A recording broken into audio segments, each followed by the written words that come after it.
That's right. That's exactly Okay. right. Thank you. All right. Our players shuffling up. It looks like we probably had some mulligans here from Steven, which is not surprising because Steven loves to play these janky combo decks, which are always so much fun to Are watch we go saying? off. No, that's true. That's true. I hate when he mulls though, because then we can't see if that actually goes off or what the game plan was. Exactly, yeah, but when it works, it works. All right, see, I think I see an Allosaurus Riders in his hand as well. So maybe it's some Oh, sort of a it Neoform type of is. a deck. I've never seen him play this deck He before, brought it last but week. I am fantastic. All right, we see a Gemstone Mine from Steven coming in with those three counters. Mm-hmm. He is tapping it to play. That looks like an Abundant Harvest. Let's see what Right. he chooses. I'm assuming it's going to be non-land. I saw another land in his hand. I'm guessing. Oh, he right. chose Oh, land. he did Okay. choose land. Oh, I thought I saw another land or two in his hand. well, Wait a second. that's a Oh, city. there he is. He There passed by it. He passed by it. He There's didn't a want city of that one. brass. So well, he has to choose that one. Well, but that's okay. if no one noticed, Yeah. then he just kept on going. So we saw a couple of cool cards from Steven there. We saw Pact Negation, and this is probably very reminiscent of the The modern version. modern version of the deck, exactly. Yeah, but I'm excited to see what new cards Legacy has to bring to the scene here. So we find a City of Brass. And then Goes back to his hand, and it looks like a pass of the turn to David. and that's it. We and see we see a a flooded strand. Beautiful Judge promo Flooded Strand from David. Now, one of the things that David always has are these super crazy decked out decks. They're always super expensive, foiled out, beautiful, beautiful decks. And most of the time, they're either foreign or foil or one of the most expensive types of cards you can find. Alpha, beta, right. Exactly. Yeah. Okay, we see some things going on. There we All go. right. Allosaurus Rider coming got- into play. We pitched a Elvish Spirit Guide and a Chancellor of the Tangle for that. Let's see if it enters. He's reading the Yeah, card. Looks like it has been resolved. And let's see. David, I'm sorry to say, but that card, David? reading that card is not going to be very relevant. Having it on the battlefield is not usually long for this world. It usually Right. turns into something else. And he casts a beautiful Judge Brainstorm, it looks like. Yeah, that's exactly right. And it looks like, based on our survey earlier, he's playing Esper. Some sort of a probably Esper control list. David usually likes them counter spells, so. Does he play that in EDH as well? Control? Not entirely sure, to be completely honest. I don't know much of the Commander format, and I'm not sure what the local Commander scene holds. But probably. Yeah. I've been Blue advised. players play blue in most formats. I've been advised by our expert Alex King that David is normally playing Commander, and that he, while played Legacy in the past, generally just dabbles in the format. So I'm actually very excited to see what he's decided to play this week. Yeah, David used to be one of the, not used to be, I can't say. He was one of the regulars that showed up to multiple events, but he kind of stopped playing in the weekly events and just kind of hung out. But he's been around the last couple of weeks, last couple of months, and it's been a lot of fun to see him again. So I'm a little confused what's going on with the Allosaurus Rider. Yeah, I'm No, not sure. it's just well, dying. It's dead Okay. anyways. Well, it gains quite a bit of life. He gains a couple of life there from the Swords of the Plowshares. Because I saw it on tap, and I thought he might attack with it. Oh, it looks like Steven just drew the Neoform There we go. that he could have used for that Allosaurus Rider. That's the breaks, huh? Sometimes you draw the card right after you need it. I think this was before his attack phase, which is why he didn't actually Exactly, attack. right. We see a fetch from David, going in getting a Tundra.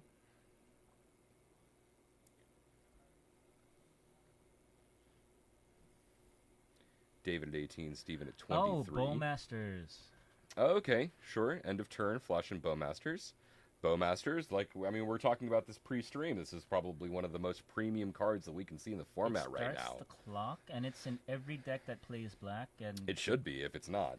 and decks that do play don't play black are thinking of splashing just to play this card. This card is phenomenal. For those of you that don't know what Bowmasters does, when it enters the battlefield, it creates a 1/1.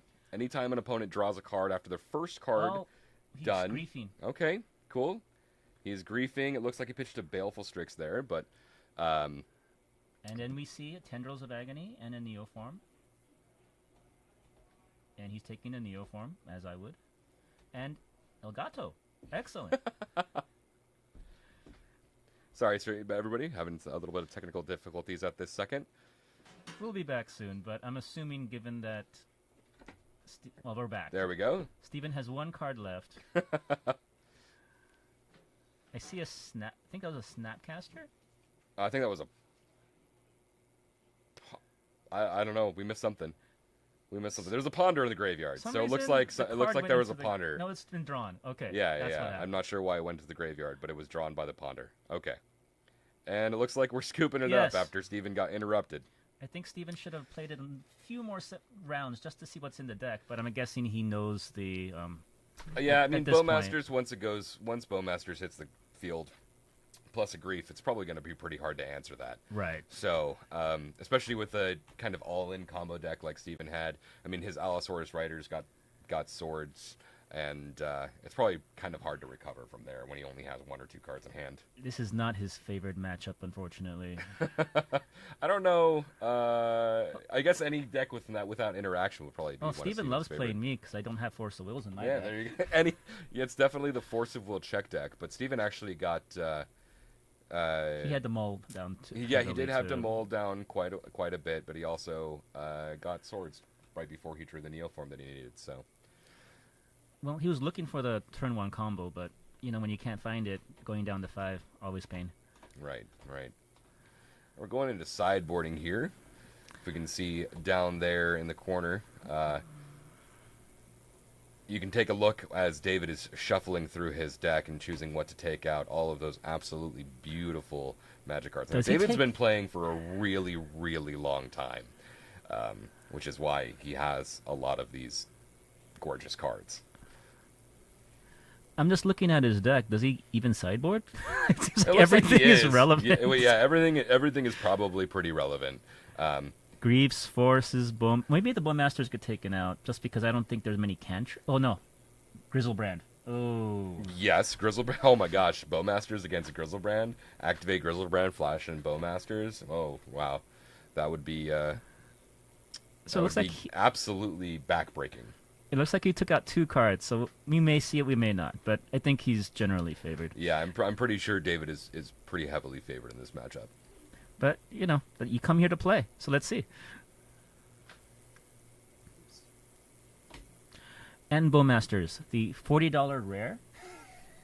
There it is on screen. There we go. How is that acceptable? I don't know.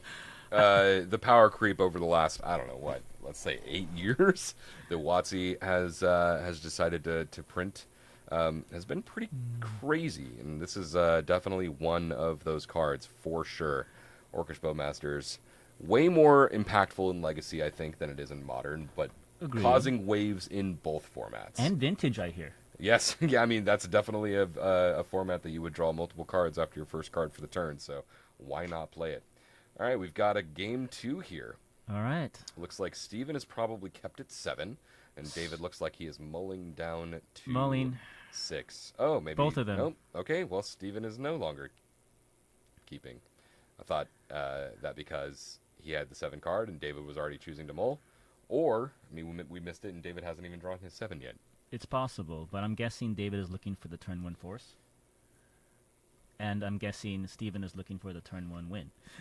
Yeah, I mean... Or if he has a Thoughtseize, maybe he's trying to, protect himself because he doesn't want to go all in yet. That's a huge possibility as well. Thoughtseize, obviously, oftentimes very good against the all-in combo decks. He just has, I don't know, all mana-producing lands, gemstone mines, whatever else. Yeah, I exactly. think whatever he can find.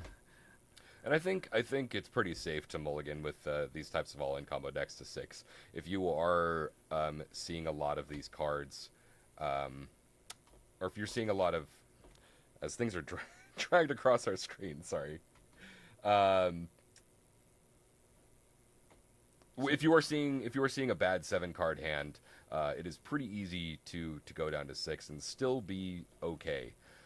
The London Mulligan rule? London Mulligan rule has been good or bad for the format? Oh, phenomenal. I think it's great. Yeah, it's probably the best thing, at least for combo decks, in a very, very long time. Steven looking at his 6 here. I see a Neoform. Looks like he is, and yep, okay. Yep. Revealing the Chancellor of the Tangle, so he gets an extra green free mana. green free mana at the beginning of his first turn, which would be now. Let's see what he does with it. We did see the Chancellor. We see a Neoform. Okay. All right. Yeah. So it looks like we're probably going to be getting the Allosaurus Shepherd on turn 1 here. I'm sorry, Allosaurus Riders, I apologize, not Allosaurus Shepherd. I was like, interesting. We did see a Neoform plus 2 green cards in his hand. Right. He does have the Chancellor of the Tangle and the Abundant Harvest in hand that he can pitch to play the Allosaurus Shepherd. He already has the mana for it. Yeah, so this is actually the exact turn 1 that Steven is looking for. Now, David could easily have a Force of Will in hand. And we'll see in a second. Well, given he doesn't have the mana to pay for that pact, he's going off now, and yeah, this will be a fast game. The hope is to do this now. Oh, I didn't see the... Oh, okay, yeah. Okay. Yeah. Yep. He's saying cast Neoform? it. Now we're Neoforming. Any response? I see Yep, a Force. There's the Force of Will. And a there's snap. that Judge Force of Will and Snapcaster Mage. And pass. And a pass. And can he pay 4 mana? And it looks like that is a concession. Yeah, I mean, all these all-in combo decks, Steven had the turn 1. All he had to do was dodge a Force of Will, and it's, I wouldn't say it's game over, but pretty heavily favored if Steven actually resolves that Neoform into... Grizzlebrand. Grizzlebrand, most likely. yeah, especially because David didn't have the mana to play the Orcish Bowmasters. So David definitely could have. Steven could have definitely gone off that turn and just won the game pretty hastily. Oh, and he's playing a Thrasta. Is that his win con of choice? I think I saw Grizzlebrands in the deck as well. Ah. So obviously there's the Audicathon Worm so that he can pitch it to gain life to that card, which I have forgotten the name of. I can't even see it. Which one are we talking about? The gain life card. Was that the Nomad? Nourishing Shoal. Oh, there we go. Thank you. Our resident card expert, off-stream, off-camera producer has reminded me of our the card's producer, name. technician, and psychiatrist. All Thank these- you. I appreciate you, Eugene, as always. Yeah, I like that Steven is showing his opponent all the components of his deck, because that allows us to see it and get a little bit more insight into how he built it. So it looks like he's playing Lotus Petals, obviously, to go off on turn 1 as well. So I was really wishing that he was going to be able to go off, but David having that Force of Will, just so good. Well, once David knew what he was playing, I would have hard mulled myself too. Oh yeah, absolutely, and Steven found it on 6, so yeah. What is he pointing to? That's an Autocathern Worm. That's the 15 drop got it. green white creature that he would pitch to Nourishing Shoal to gain 15 life to continue to go off with Grizzlebrand. I've only heard of such cards. I've never actually seen them played in the store. Yeah, so one of the other names for this deck, other than Neoform, which is the namesake card, is Grishelbrand, because you are playing Grizzlebrand with Nourishing Shoal, so Right. Grishelbrand. I think it's a pretty clever name. Magic players, you oftentimes come up with the most clever of names. Sometimes they're not very clever, like Parfait. That does a little smirk and a smile and a laugh from our producer over Something there. called Cephalid Breakfast. Is that clever or not clever? So Cephalid Breakfast, I mean, I think it's been talked about multiple times on stream before, but Legacy players or Magic players, oftentimes there was a time in Magic years ago when decks were just named after breakfast cereals, I believe, that was or it. breakfast items, which is, I think, where Parfait came from as well. It came from that era. Now, Cephalid Breakfast, obviously, is because you're going off with... Cephalid Illusionist. Yeah, Cephalid Illusionist, so... I mean, that's the only way that the deck can win, right? You need Cephalid Illusionist. To be fair, I love the deck, but it was not competitive until we had Thassa's Oracle. Thassa's Oracle, definitely a very, very, very powerful card. And Illusionist went from like 50 cents to $1 to like, what, 5, 6 now? I don't know how much it is, but it's probably not the bulk rare that we used to know it as. Right. It looks like it's good. Yeah, it's good. But you hit the camera. I think we're good still. Yeah. All right, so round 1 is done. Yeah, so we might be trying to find a backup match here. There's over 30 minutes left in the round, so we are going to see what we can do until our producer comes back. He's headhunting. He's trying Yeah, to find someone to he's play on either stream. trying to find another person to play on stream, or he's actually probably going to go fix the camera. One of the things that unfortunately we are dealing with, and we have been dealing with a couple of weeks, is technical difficulties with the camera that we're using. So I apologize to everybody watching that our camera is having technical difficulties, but we'll get it fixed as quickly as possible. Now, William, what other decks do you hope to see tonight? Well, I believe we're going to see a, let's see, red, white, blue Delver deck. Sure, yeah. I think Jeskai Delver. It's Jeskai probably Delver. somewhere in the room. But I was told there is a surprise card in there. Fourth Elinguis, or...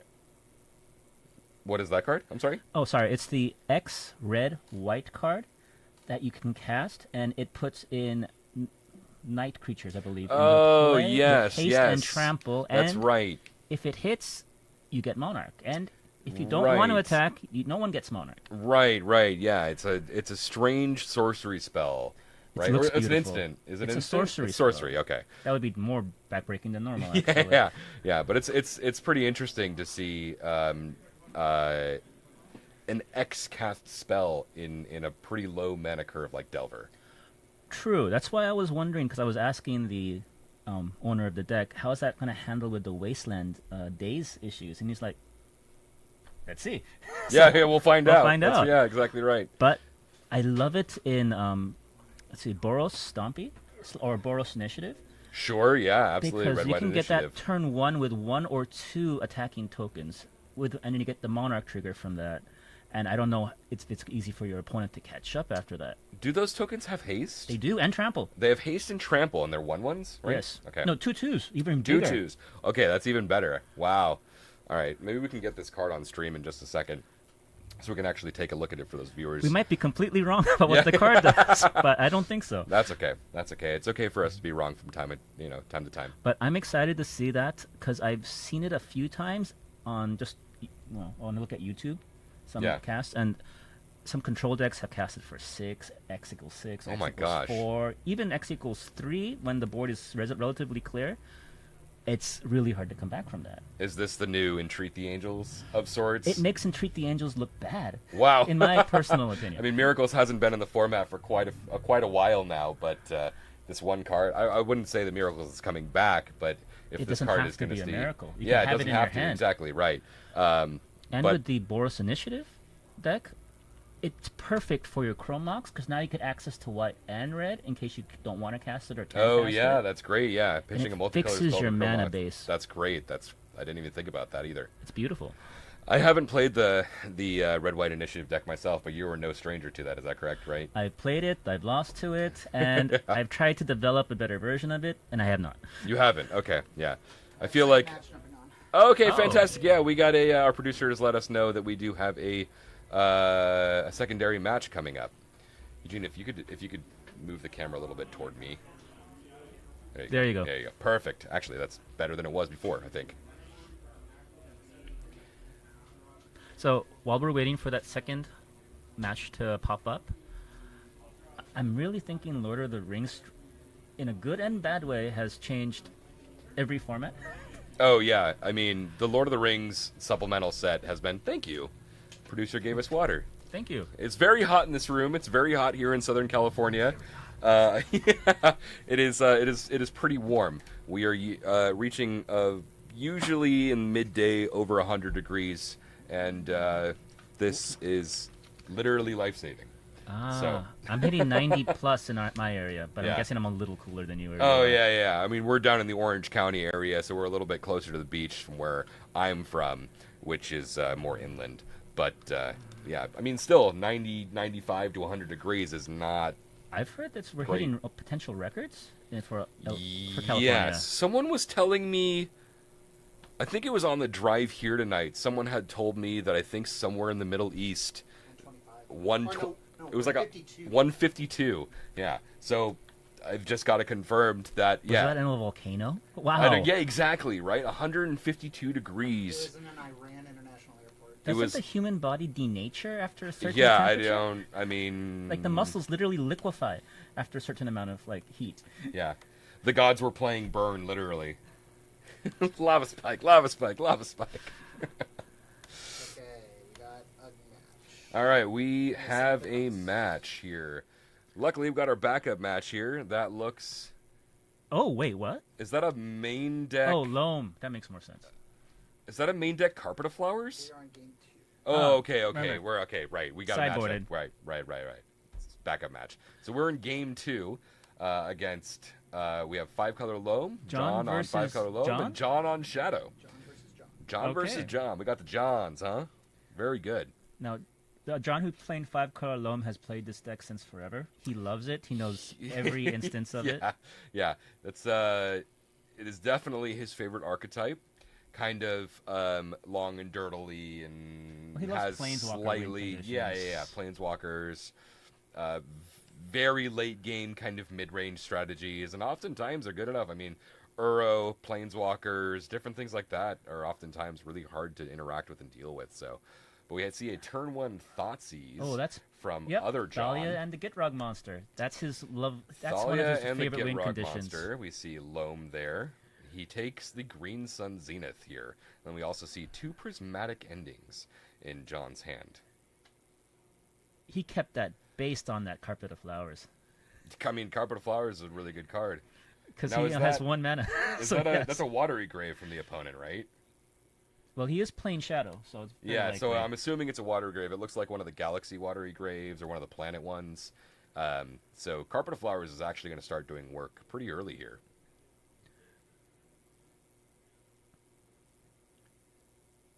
John sitting thinking about what to do. He's gonna draw. He drew a Okay, land. so he drew a land. Good. Now those prismatic endings aren't going to be doing much of anything here, and he has no lands to go and get with the Life of the Loam. But he's gonna cast. Well, I think Yeah. he has 1 land. Oh, actually. he does. That's right. He did fetch with the Prismatic Vista Right. for the basic forest. I missed that on turn 1. I thought he just played a basic forest. So so- he's fixed his mana base essentially. Once again, technical difficulties, everybody. I'm so sorry. Oh, We're camera's back. We're back. Okay, cool. Great. Now I see that. I think I see a daze in his hand. Or was that a ponder? There's a Ponder, Okay. an NPR Ponder. I know, given the numerous arts now for every single card in the world, it's sometimes hard to figure out which card is being played, but some of these old arts are beautiful. Oh, yes. I mean, any of the textless, pretty much any textless card is pretty fantastic. And those are the old NPR, right? The Magic Player Rewards Right. promos You given remember out a that? long time ago. Yeah, quite a while ago. When we were just children. yeah, we were pretty young when those things Wizards happened. was willing to ship cards to your house for free. For free. Oh, WotC doesn't do that anymore. Huh. The mailing costs alone. Oh, the good days. Oh, the good days. When cards like the One Ring and Orcish Bowmasters weren't printed. Well, to be fair, the One Ring is in every bundle. It's just that the bundles went from 65 to 150. Oh my god. Well, now that's the gift bundle. That's different. But, True, and they're, right, they're we going have the down regular now. bundle. Are they going down? They're going down. They're Okay. like 100 now. Oh my gosh. Well, Well, the card's $50. is it? Yeah, it's like $40 or $50. I think. I think that version of the card's somewhere in between $40 and $50. But And it's played in Modern as a 4 than more decks than it should be played. too many. I've seen it in Vintage, and it's beautiful. I think it will probably. I think it has a high likelihood of reaching a ban in Modern. Oh, but not for another 6 months, right? Yeah, probably. I mean, yeah. I mean, I think the Lord of the Rings set is actually going to be in print for a good while. I think it's going to be in print for over a year, up to 2 years possibly. At least that's what I've heard through the grapevine. I'm not sure if that's Did you factual hear, or not. Did you hear how much their licensing rights for the Lord of the Rings might have been? No, I did not. I was curious because I heard licensing rights for Amazon's was over 500 million. Was I wrong? Oh my god. Am I wrong about that?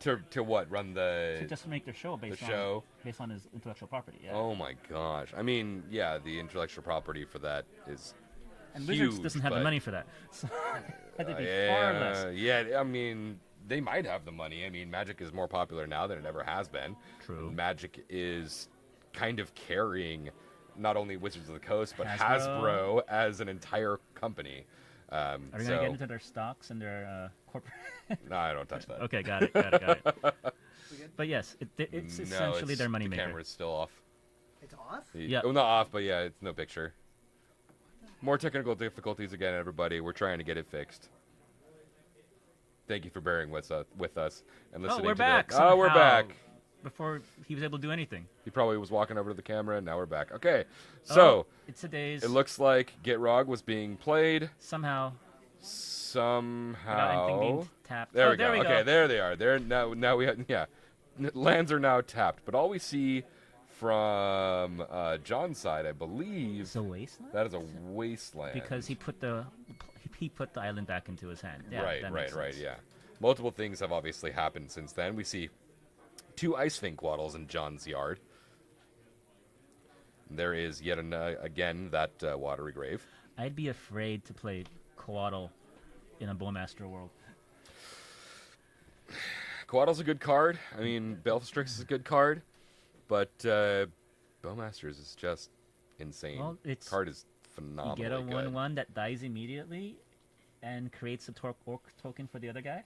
From someone Two, who actually. regularly plays Enchantress, Orcish Bowmasters is an I'm sorry. absolute Has it killed your deck? an absolute nightmare. I mean, even in like Modern or Legacy, when you're playing Solitary Confinement, right, Orcish Bowmasters can't hit me to the face, but it can hit my creatures, or it just, every card I draw just continuously makes the Orc army token massive. Right. And eventually, if I can't draw cards, Solitary Confinement has to go away, and then I've just left them with a 20/20 in play or something like that. So I miss you playing Enchantress. I have not played that deck in quite a while. That is true. I have played multiple decks on stream. I have been exploring other areas. Speaking of Orcish Bowmasters, we see it on camera right here, right now, from John.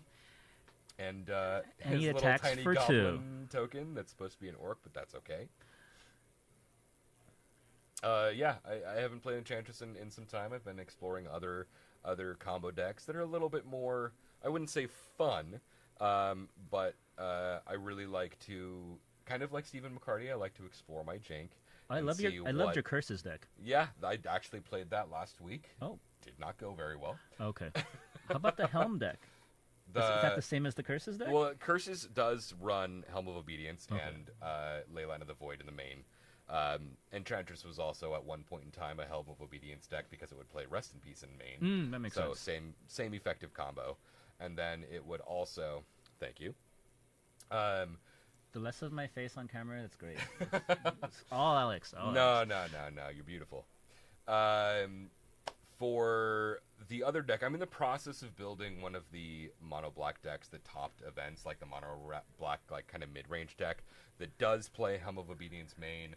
Right. It is a Karn deck, but it also plays Shieldred and Orcish Bowmasters in the main. And I'm assuming 1 or 2 of 3 or 4 rings. Yeah. I think it plays two of the one ring and one side to And be we're off. able to. And we're back. We're good. No, I've seen that combo. It's you gain life from Shieldred from drawing as many cards as you want. Yeah, so it just basically just offsets the ring entirely, Mm-hmm. and I mean it's one of the reasons the Shieldred is currently a $60 card. It's a multi-format all-star. I thought that was standard. Shieldred, yeah, Shieldred Yeah. is in standard, yeah, but it's a multi-format all-star. It's seeing play in Legacy. It's not seeing much modern play, but it's seeing standard play, and the card. It's just being tested. EDH, Yeah. masterpiece. Card is great. Oh yeah, with wheels, Shieldred's always fun. Oh, yeah, absolutely. We actually see one of the newer cards from the Lord of the Rings set from John. Yes, over Delighted there. Halfling. Delighted Halfling. Card is great. Allows your legendary spells to not be countered. And So, creates mana of any color if it's any legendary. color. Yes, that is correct, yeah.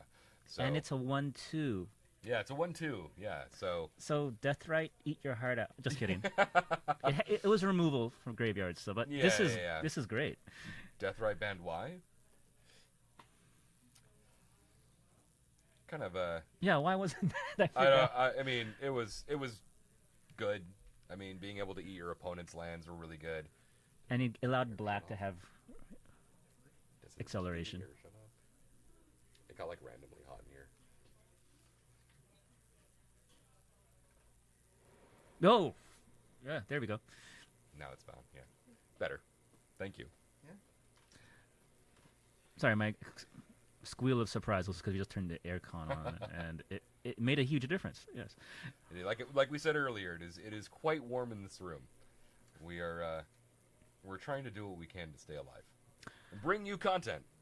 So, John on the left still has one land because he doesn't want the multiple carpet of flowers to produce 2, 4, 6, 8, 10 mana on the other side. Well, oftentimes Death Shadow only needs usually 1 or 2 lands to really go off. Right. And I mean, we've seen multiple dazes from our Shadow John as well. So keeping those lands bounced into his hand, we see a Fatal Push on that Delighted Halfling, keeping Right. John off of pretty much any action. Although he has 6 mana available next turn unless those carpet of flowers disappear. Yeah, so he can hard cast that Yorion. He also has those prismatic endings in hand that he can take care of either the Delver or the Orcish Bowmasters. It feels bad, I have to say though, to use a prismatic ending on a Orcish Bowmasters because it leaves the token. It does leave the token, yeah. So but it's at card least it disadvantage. Can't grow, right? At least the token can't grow unless you get another Orcish Bowmasters. Most decks that are playing Orcish Bowmasters are usually playing 4. And you know the best answer to Orcish Bowmasters? It's not that card, but it's good. No, We did see a Swords of Plowshare from John, but what card? come on. Orcish Bowmaster. Yeah, there you go. Another Orcish Bowmaster? Sure, yeah. So 4-ofs are a thing if you're going to play it. That is 4 mana that John is producing here. So we're seeing a prismatic ending Right. on the Delver here. I don't think he has enough counter magic to handle all of these 3 removal spells. Yeah, John did just draw the Swords to Plowshares, so he can absolutely Swords to Plowshares. Okay, And here's there a we go. prismatic ending on The the Orcish Bowmasters. Bowmasters. He's got 2 cards in hand. Well, we know what they are.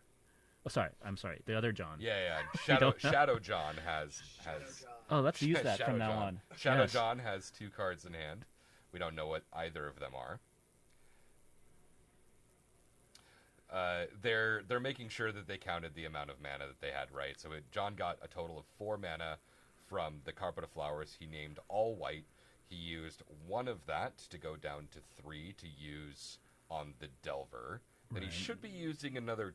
Which is why he used the green 2. for the forest. Right, you're right, exactly. Yeah. So he should have, what, 1, 2, 3, He 4, has- 5 He's mana got left? 5 mana available. 2 of it is white floating.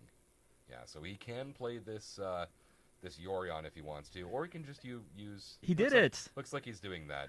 Oh, just no, hard please. casting the Not Sky the third Snake. days.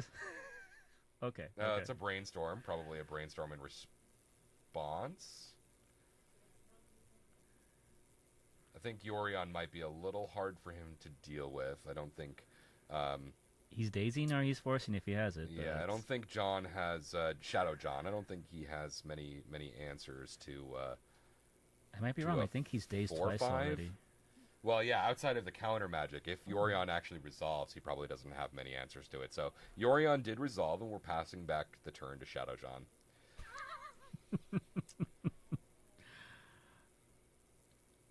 That looks like 2 Death Shadows. Those are the new promo Death Shadows. Beautiful foils there. They're 3/3s. But remember that swords that we just saw? It's a really good card. That is a very good card against a Death Shadow. And he has 1 card in hand? That is a 2-for-1.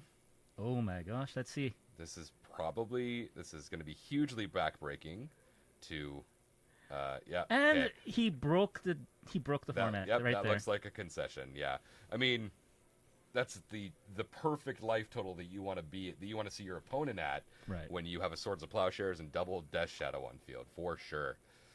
if for those of you that don't understand what just happened at home, both of those Death Shadows were 3/3s. Right. Death Shadows are 13/13s that get minus X, where X is your life total. Since Shadow John was at 10, both of them are 3/3s. Swords to Plowshares on a single Death Shadow allows Shadow John to gain 3 life, putting him at 13, which makes the second Death Shadow a 0/0, which dies to Dies state-based to itself. actions, yeah. Yes, dies to itself. Yeah. So, And given back-breaking Yep. 2 for 1 there. and given the fact normal John had Normal John. 8+ mana, a 4/5 flyer.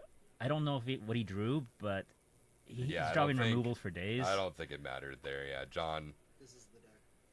Okay, Ah. we see Shadow John's list over here. So, got some Snuff Outs and Force of Wills, Dazes, Brainstorms, Dress Down. Now, Dress Down with Death Shadow Ooh, is combo. so good. I actually got blown out by that last week against a Yorion Death Shadow deck when he just swung in with 2 1/1 Death Shadows, played a Dress Down, and dealt 26. But you knew what was happening. when Yeah, you swung. I mean, I knew what was happening as soon as the Dress Down resolved. I knew I was dead. Exactly. For those of you that don't understand that either, Dress Down makes creatures lose all abilities. So the Death Shadow with that -X ability just makes them 13/13s for 1 mana. Exactly. Because Dress they have Down- no other abilities. Exactly. That's exactly And correct. Dress so Dress Down is Down, actually a great card that has seen a lot of legacy play, but much Lot of less legacy. recently. yeah, much less. You haven't seen it very often. I see it a lot, but I see people trying other things in order to try and resolve their construct issues or Oh, sure. Yeah. Death Shadow issues, for Yeah, instance. Dress Down is a very good answer to like Urza Saga constructs. Oh, and the cantrips. Yep. But it cantrips as well. That's exactly right. Yeah. So it looks like we may be going to a game 3 here from the Johns. So I'm assuming that Death Shadow won game 1. We saw it happen, I believe. Am No, I no, wrong? they no, came, no, they you're came right. back into game 2 when You're we got right. the second match on camera.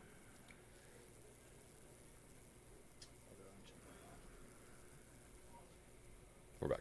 And we're back. I think we have an issue with the power supply. Oh, it's too much. I think it's pulling on the strip, so I have a solution. Oh, okay. Duct tape. Duct tape answers everything. All right, opponents are shuffling it up here. I love that little mini goblin token And that it's still Shadow in John play. has. Well, yeah. Let's start the game off with a 1/1 goblin. I guess they're playing There Chancellor are of the cards that do Forges. that. Chancellor of the Forge. Exactly. I'm very familiar with that card, having played Glimpse of Tomorrow in Modern for quite some time. Oh, you keep on beating me with that card, actually. Oh, Yeah, I mean, I don't think we've played Modern or Legacy, but I think you played something that cascaded into effect that put 17 elementals into play. Yeah, and yeah, did it but over and over again. the legacy version of the Glimpse of Tomorrow deck does not play Chancellor of the Forge. Yeah. The older version that I played of Glimpse of Tomorrow was an elemental version, but I have actually been off that version and played a more all-in version Oh, that plays one with the multiverse, Omniscience, Emrakul, Atraxa. So Oh. you just kind of try to wheel into either one with the multiverse Your or haymakers. Omniscience, and then cast one your Thoughtseize? Atraxa or your Emrakul from hand for free.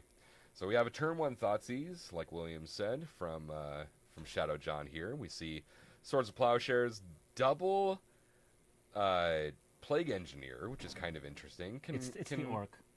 Yeah, probably calling Orc, or, I mean, it could call Human as well to get Delver off of the field Right. before it flips. And it can actually block a Death Shadow pretty well. Does block a Death Shadow pretty well. That Death Touch on those Plague Engineers is pretty relevant at some point. I don't think there's no way to give the Shadows Trample in this format, right?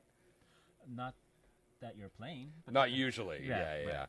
Like Grixis Death Shadow in Modern used to play like Teamer Battle Rage out of nowhere. They gave them Double Strike and Trample. Mhm. But I don't think this, we don't play those cards in this format. Oh so. no, we're going for pure efficiency with every card. Right, exactly. And if it's Now it not, looks like- cantrips. It looks like John. Getting his basics. What color? It doesn't matter because he's casting. I forgot what that card is. That is Abundant Growth. Abundant Growth is a Thank you. 1-drop green enchantment that attaches to any land And cantrips. and cantrips when it comes into play, and then that land can tap for any color. Now, we saw last turn, we saw Loam John, Wasteland, Okay, we're gonna use that. our Shadow John's Watery Grave. Now, normally that's So- not a great play because Shadow John tends to only need 1 or 2 mana, but I don't think he played another land. No, it looks like Shadow John has actually missed 1 or 2 land drops this game. So I think the way that it went was Shadow John played Thoughtseize on turn 1, then Here we go. Loam John just wastelanded him on He had his the turn 1. Bowmasters. Yep. That's very, very good. So John is now discarding to hand size because he just cannot find that second mana source. Loam John looking at a pretty good spot here. He's got multiple lands in hand. He now has an Ice Fang Quaddle on field, which just drew him a card. Daze is off. Daze is off from the Shadow John. This is exactly correct. He needs to aggro rush as much Yeah. as a legacy deck can. Now, I mean, Loam John's deck does, like I said at the beginning of the round, or when we got this deck on camera, it does actually dirtle for a bit. So, I mean, a 1/1 that sits there for 20 turns and tries to swing in for face, isn't going to be very impactful. We don't understand combat math. It's legacy. Who does That's dangerous. dangerous. Combat math? Yeah, nobody does combat math in Legacy. It's either you're all dead or you're not. Well, unless you're a Goblins player, an Angels player, and I pray for the Elves players out there right now. Oh, Elves players, yeah. What do they call that? Cradle Control? Oh, that's Newton's version. Newton's The version, old yeah. Nettle version Yeah. at this point is like just side out Dark Cantrip. Yeah, I don't think they're even played anymore. I think the Newton version is actually It has the one most elf. popular version I'm of the kidding. deck, right? One elf Yeah. card. Yeah. And it's popular because it's essentially the rock, and it has answers for everything. Yes, yeah, it's quite good. There's another Wasteland, Well, so that's expected from a rocket scientist. coming in for 3. So Loam John had tripled his clock last turn by playing that Plague Engineer. We don't know on what though. Shadow John still not being able to find a second land. Had to move to discard last turn and discarded Delver as well. And I'm concerned because there is another wasteland. So if he wants to try to fix his mana, he'd have to get a basic, which is going to slow him down anyways. Which we have the deck list right in front of us. Let's take a look. He actually plays 0 basics. Then he has 1 turn. He drew the Underground He Sea. drew a land. And he has but 1 turn to use his mana. Yeah, so I mean, he actually can play a Death Shadow here and have it be a 1/1, but John's got 3 other cards in hand. Who knows? Maybe for some reason, Loam John has called. I don't even know what creature type Death Shadow is. What creature type is Death Shadow? Isn't it an Avatar? Is it Avatar? Oh, it is an Avatar. That is correct. Yeah. So maybe he called Avatar with Plague Engineer to shut him off from casting it for a turn. 12 life total, so it is a 1/1. Yeah, exactly. So maybe he just he But not fogged for him long, for a turn. sir. No, not for long. But yeah, so I can't imagine that the Plague Engineer is called Well, based Avatar. on the list, But it's a bird, it's a dragon, or it's an orc. So yeah. It's probably Orc would be my guess here, right? Loam John does play Ponders and Brainstorms, so. I mean, I don't play any deck that has card advantage, but I'm assuming people who do love it. Oh yeah, I So- mean, once again, for someone who plays Enchantress that does card advantage better than most blue decks, Right. at least card quantity. I can't even say card advantage, just card quantity, better than most blue decks. Do you just ever decide to dirtle and I could win, but I want to draw 20 more cards? I would say no, but that would be a lie. Yes, 100%. Right. Most Enchantress players are like, yeah, I'm gonna go off another turn or 2. You can't kill me. We've locked this game out.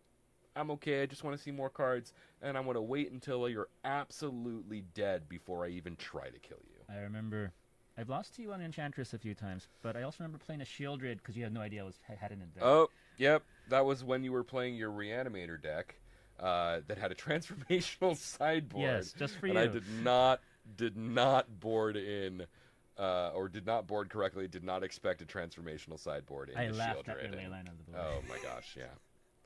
It was not. But you found the Caracas within 2 turns, and I'm like, oh. I don't remember. I thought I lost that game. I can't You remember. It's been a did? while. But not because but you did lose it, but it's because I had something else. Like Yeah. a Phyrexian Obliterator. Something like that. Yeah, Right. yeah. Something stupid. Shieldred losing me 2 life a turn every single, or not even a turn, just every single time I draw a card. I remember Max Gilmore when the card was first, I guess, produced, and he put it in Doomsday. I remember him saying that this card is a wonderful deck in your sideboard because Delver needs to find answers to it, and finding answers to it kills them. Yes, that's exactly. Yeah, Delver does dig itself pretty deep. Shadow John's probably debating on just scooping here. I He's don't already think- he's at 9 life, and Unless Loam he- John has 5 power in play. Unless he has a Dark So- Ritual, I don't think this is happening, especially with the recursion. Yeah. So John's already used that second wasteland on the underground sea from last turn. Right. He's going to 8 here because he did find himself a polluted delta.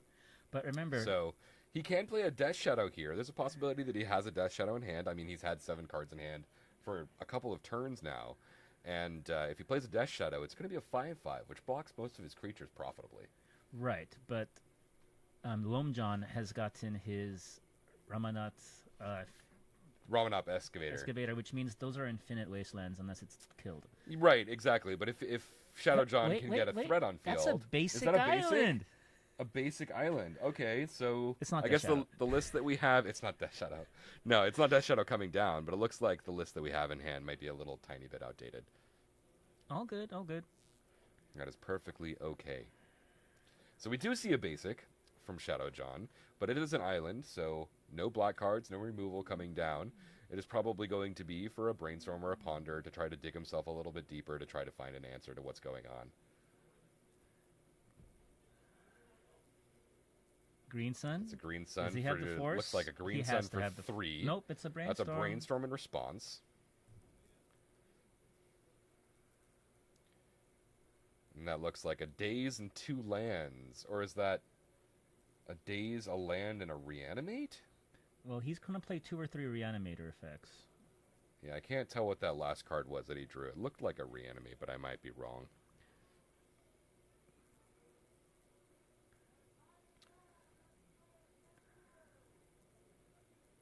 We just hit time in the round, so our players are on time. Turn 0. We are turn 0 on Loam John's turn. I can't imagine that we're going to be getting to turn 5 here unless Shadow John can pull something out. There we go. Pretty good. Yeah, Leovold, Oldie but goodie. always a really big fan. I once again I play Enchantress, so Leovold saying I can't draw extra cards is backbreaking, but I always love the art of this card because he's extending his hand saying good game. Exactly. Yeah. And he has the color identity black, so Snuff Out won't hit him. Exactly, yeah, which is strangely a card that's become relevant over the last couple of months in the format. Snuff Out used to be an amazing turn 0 play for against the initiative decks. Sure, yeah, absolutely. And Bowmasters means it's not good against a quarter to 30% of the format, Right. maybe more now. Yeah. So I'm not sure if the price will go down, it's going to take taken out, or if it's still kept in as a sideboard card at this point. I mean, Snuff Out is probably the price point that it is because of Commander and Pauper more than anything else. Because it's only started seeing Legacy play, real Legacy play, over the last 6 or so months. So it probably doesn't affect much of the price. But we are going to get our round 2 up here very soon. While our players de-sideboard here, and our producer has dropped something, we will be back very shortly with round 2 of the event tonight. We'll be back in a minute.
Forces of Wills. And welcome back, everybody. We have ourselves round 2 here. Eric. We've got Eric Looks on the left on 8 cast, and then we have, I believe his name is Heath, on kind of a band control list on the right. So this could be a fast matchup, it could be a slow matchup. Right. Really depends on what both players see here. But it looks like we had, yeah, like you said, triple Force of Will over on the right-hand side from Heath, or at least 2 of them. Right. Yeah, I think that was two. But I think he used both of them. I think 2 of them, and he used both of them to counter the Chalice of the Void. But It looks like that was going to be a Chalice on 1. I thought it was 8 cast, and I had never seen Chalice in 8 cast game 1. Really? Am I wrong? Oh, no, I think it usually plays some amount of Chalice in the... Oh, you're right. You're right. Because it can pretty easily play it on turn 1 for 1, which is You are very good in the format. 100% Yeah. correct. I think it's usually somewhere in between 3 and 4. Nice. Ancient Tomb turn 2. Now it's going to be a construct versus construct game. That's a Hall of Heliod's Generosity versus from Heath there. It's for the long game. Yeah, definitely for the long game. He might be playing what's the Shark Typhoon? I was going to say Sharknado, but Shark Typhoon. He might be playing some amount of that card to get them back into hand after he cycles them. And if you don't know, also Urza Saga is an enchantment. Urza Saga is an enchantment. That is correct. So yeah. he's going to buy back those sagas. So it might be actually from that more than it might be for that more than could be both. What? Eric, thank you. Oh, I think Eric dropped a card. I think is what just happened. He was reaching under the table for it. He became incredibly nearsighted for a second. Yeah, that's what I thought happened. It's great moment for stream. One of my favorite things about Eric's deck is his tokens that he's hand drawn. Mm-hmm. Look at those beautiful hand drawn tokens. And while Eric is also a person who loves trying out new and weird decks, his go-to is 8 cast, and he's fairly good with it. Yes, he's been on the deck for quite some time, and has been playing Magic for a long time as well. So he's very familiar with the format, very familiar with how his deck works. Swinging for a 3/3. Swinging in for 3. And I'm sorry. This is very dated, but Oh, okay. So old we have a list. moderately dated list in front of us for Heath. Yeah. Just to see, some cards. Yeah, looks like it's quite dated. And let's see if Heath needs the mana or is going to make a construct token. Probably going to make a construct token. That's what it looks like. And he's looking like he's looking at the graveyard there, seeing what he's got. Because he did pull out a construct token, but it's sitting off to the side there. I'm assuming it's going to be a construct token here. Oh, maybe I am wrong. The one problem with Okay, it looks like he actually floated the mana instead of making the construct. Heath's deck and the fact that he plays Urza Saga is he doesn't really have a way to make them huge. Right, yeah, I think it's probably more defensive than offensive. I don't think he has a lot of artifacts in the deck at all. And I'm wondering if that Chalice on 1 is going to come back. Yeah, I mean, possibly. Heath's looking through his deck, seeing what he's going to grab with Urza's Saga here. I imagine there's probably only 1 or 2 targets the most.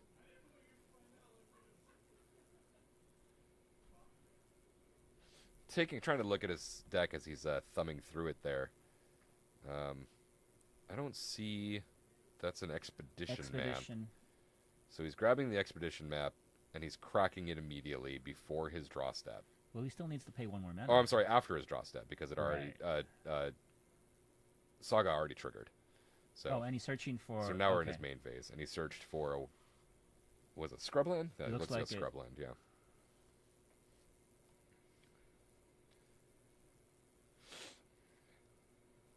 So I think that construct that I thought he was thinking about, I think that's actually in play from the end of Eric's turn. I think that's what that is. Okay. So I thought he had pulled out there he goes. The construct because he was thinking about it, but I think I had missed when he played it at the end of Eric's turn. There's the swords on the Emery. So now there are 3/3s versus a 1/1. But he does have 1 untapped blue or white mana left from the Tundra.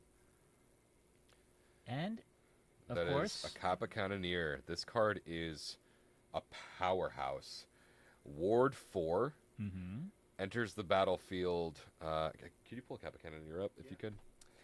I know that every time an artifact enters the battlefield, you put a +1/+1 counter on it, and Including it becomes itself. unblockable. Yes, exactly. Including itself, which is why it enters with the +1/+1 counter.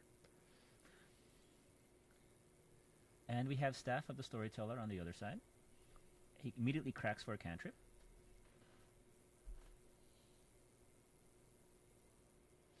What do you think of that card, Staff of the Storyteller? Oh, I loved it. I loved it in token decks and for control until a Bowmasters. And now it's just a bad card. Bowmasters ruins everything, huh? Well, Yeah, Staff of the Storyteller was definitely an interesting card when it got spoiled. I know a lot of like the control players who really wanted to play you it. just I don't think it's cantrip actually up on forever. stream. I don't think it's up on stream. Oh, you want on stream? Oh, yeah. Well, it's just to show the people. You know. Sure. I can do that. And I can see the synergy. Staff of the Storyteller with construct tokens, with ability to buy back, possibly Shark Tornadoes. There we go. There's Staff of the Storyteller there. When it enters the battlefield, you create a 1/1. When you create one or more creature tokens, put a story counter on it, and then you tap white, tap it, and remove a story counter from Staff of the Storyteller to draw a card. Right. Now, it looks like that was a concession from Heath there. And then Kappa Cannoneer on screen there as well. I don't think he Ward could stop 4 it. is just so good. I mean, that makes Swords of Plowshares a 5-drop. That's, Solitude's still relevant, but that's that's ugly. I mean, Solitude you still have to pay for. But it's Yeah. doable. It is. I guess it's 5 doable for Swords moderately. to Plowshares. Yeah, 4 for yeah, You sure. rarely yeah. ever get that. 4 plus a white card for Solitude. Ward being, of course, any Their new- ability or spell cannot target it unless you pay 4. It's their new Or version counter of it unless you pay for Hexproof, because Hexproof was supposedly a little too broken. Oh, is that what it was supposed to And be? now it's Ward, because I've seen Ward on everything now. Hexproof, not so much. Right. Yeah. I don't know what hexproof, the number of hexproof was on the, what do they call it? The storm counter, Oh, yeah, I know Is that what what you it's mean. called? Yeah. where like Mark Rosefield said, will we produce that what this it's called? again or not? Right. yeah. Yeah. Yeah, Mark Rosewater said this is the number of like likelihood of us reprinting this mechanic, and I don't know hexproof's number on that. I don't know. I just know Bogles needed another Hexproof creature to make it tier 1. I mean, Boggles was pretty good to begin with a while ago, Right. but Honestly, I like Enchantress in Modern with all of the enchant creatures after Oh. Modern Masters 2. Modern Masters 2 is the only reason that deck became viable, and trust me, I tried for years before Modern Masters 2 was printed. Mm-hmm. But yeah, Modern Masters 2 made Enchantress. That's like it's not the only deck that I play in Modern, but it's definitely the deck that I have the most refs with. It's not a tier 1, but I think it's a reasonably good tier 2. I would say that Enchantress is quite good in the format. Mhm. There are a couple of like high-end streamers or even some pros that had thought about bringing Enchantress to the Pro Tour because they thought it could have been a sleeper deck that a lot of people weren't going to be prepared for. Mm-hmm. So, How about Yes. Samwise Gamgee now with the food Samwise Gamgee. and unlimited cats? I think, yeah. I can't remember what I mean, we talked a little while ago about players having clever names for their decks. I think I named it like Sam's Cat or something like that. So the deck that William is referring to is a deck that goes off with the new Samwise Gamgee, Cauldron Familiar, and Some of these are just- and some sort of a sack outlet. These like are not Carrion Feeder or Viscera. a Viscera. I've seen a 5-0 off with Carrion Feeder just because they were afraid of Bowmasters, so they wanted to pump it potentially in Oh response. wow, that's fun.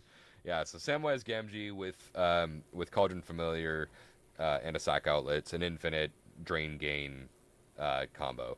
Very familiar or very similar to like Yawgmoth. Yawgmoth or even the old Abzan Heliod lists Yes. that ran like Viscera and But now you too can play Hobbits. yeah, and that's all that matters. That's all that matters. Hobbits, weird cats, and zombies or vampires work together. What a world we live in, where I can say I play my, I don't know, I play What? my Samwise Gamgee next to my Cauldron Familiar. You I play could put my. Ryu, the Street Fighter, in. Oh yeah, you guess you could. Yeah, there's so many products and so many different versions of all these products too. Isn't Lightning Bolt Hadouken? Yes, I love that. Oh, is that what it is? Oh my god. I know there's like a Chun-Li, and I don't know what the actual card is. I know there's a Ryu, I just don't know what they are either. So we're going into game 2 here. Looks like we have a shuffle? mulligan. Yeah, probably a mulligan from Right. Heath there.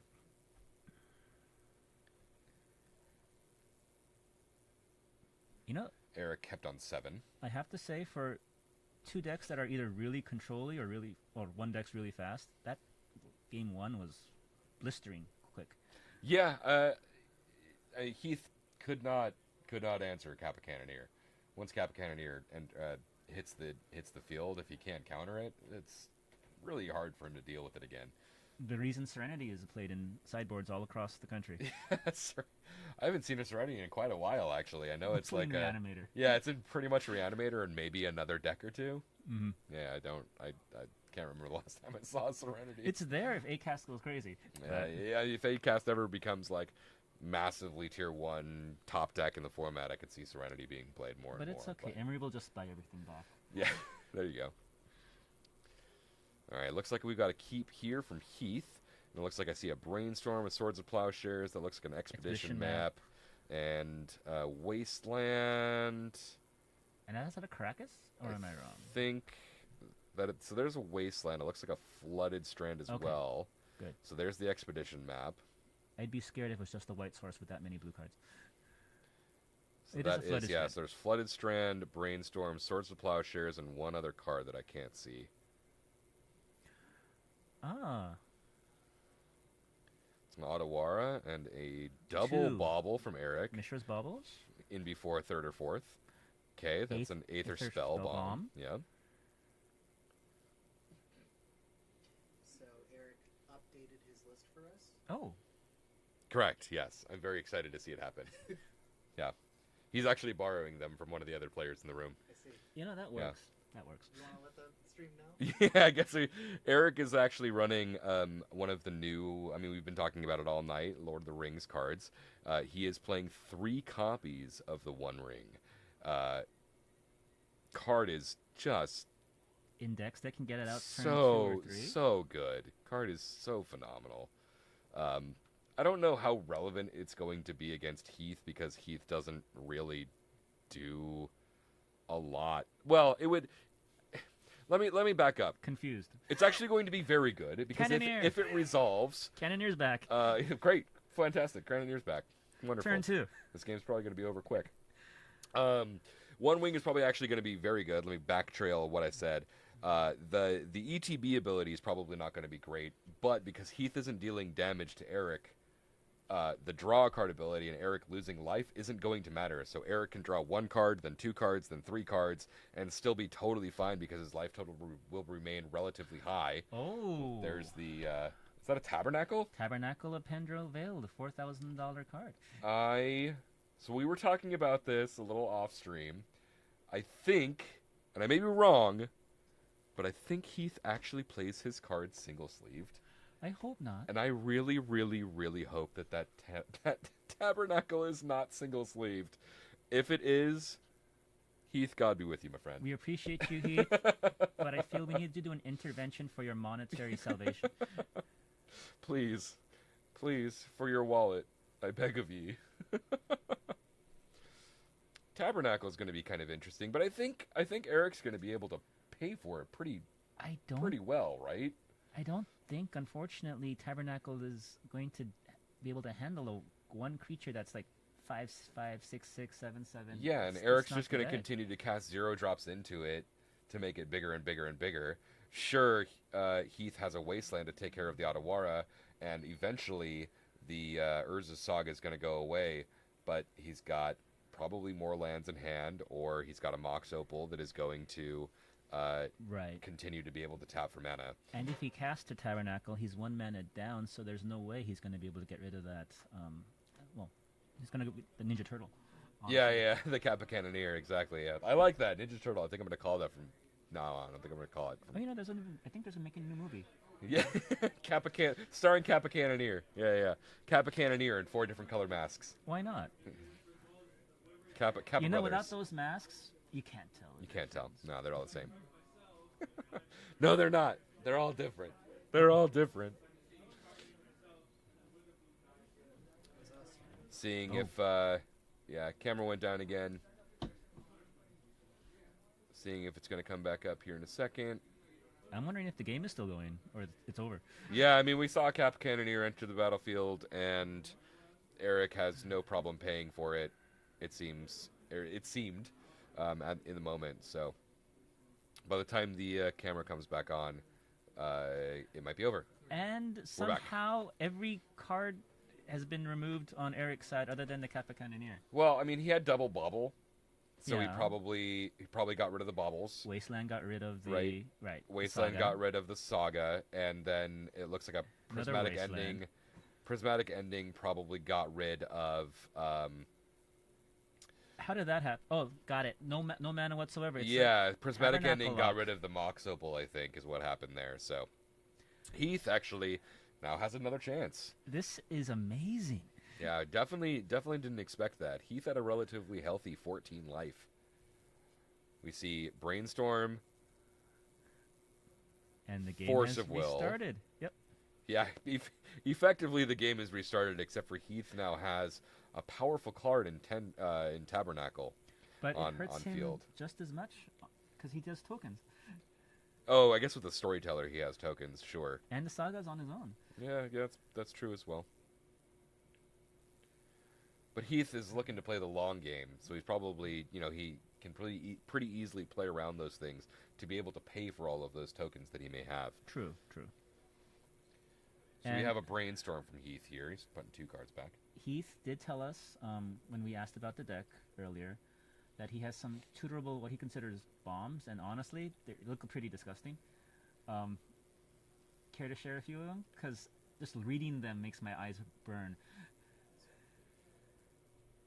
Whoa. Oh, yeah. You know what? As he was shuffling through his deck and looking good, I think he is playing Enlightened Tutor as well. We haven't seen him cast it yet, but looking at a couple of notes that Heath has given us, Chalice at 1. we see Back to Basics, we see Humility, Deafening Silence, and a Chill.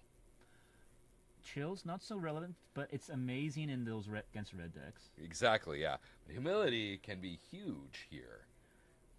Yes, but he did let the Chalice at 1 go through, so no Enlightening Tutors at this point. No Enlightened Tutors, no more Brainstorms, no Ponders, no Swords to Plowshares, which is interesting. He could still end up hard casting a Humility, which shuts off a lot of what Eric wants to do. Emery shuts off the Emery pretty well, shuts off Psy, Master Thopterist, unable to make those tokens. I don't even know if Eric wants to make a Construct token on this board state. No, I don't think he makes a Construct token, but most of the things, There he goes. Prismatic Ending on a Chalice. That's why I'm afraid of playing Chalices nowadays. Prismatic Ending enters it so Is easily. that a Ghostly Prison? Possibly. That is a Ghostly Prison. Now that's All the right, fun Heath. stuff. All right, Heath. I'm a Heath fan. I'm a is fan. not here to win. Heath is where to make the opponent give up. Yeah, he's not here for a good time. He's here for a long time. Just kidding. Just kidding. Heath is also here for a good time and a Exactly. long time. But yeah. I'm looking at it. He can cast it next turn. He's turtling up. Yeah, that's exactly right. And me being a prison player, I can definitely respect Appreciate it. Yeah, definitely respect and appreciate it. That's exactly right. The Ghost of Prison, I don't think I have ever seen cast in Legacy. Not probably once in my life. So if it... Oh, here's another Chalice on 1 from Eric. Let's see if it resolves here. I mean, it has to resolve, right? I've seen What it. is the other card that he has in his hand? Hmm. That's a Ghost of Prison, a Swords of Plowshares, and 1 more card. Is that another expedition map? I It think might it's be an another artifact, Expo map, yeah. Which is now all of them except the Ghostly Prison cannot be played. Yeah. Let's see what his top deck is. 2 mana. Is it? He's not doing another prismatic. Oh, it's Timeless Dragon. He's cycling Timeless Dragon, so there's another win condition Was of that a his that he top can deck, evade. or was that the Ghostly Prison that we just were confused I about? I don't know which one he drew first. I'm not sure. We were so honed in on that Ghostly Prison that I don't know when he got that Timeless Dragon in. But Timeless Dragon, definitely an interesting card, also from MH2.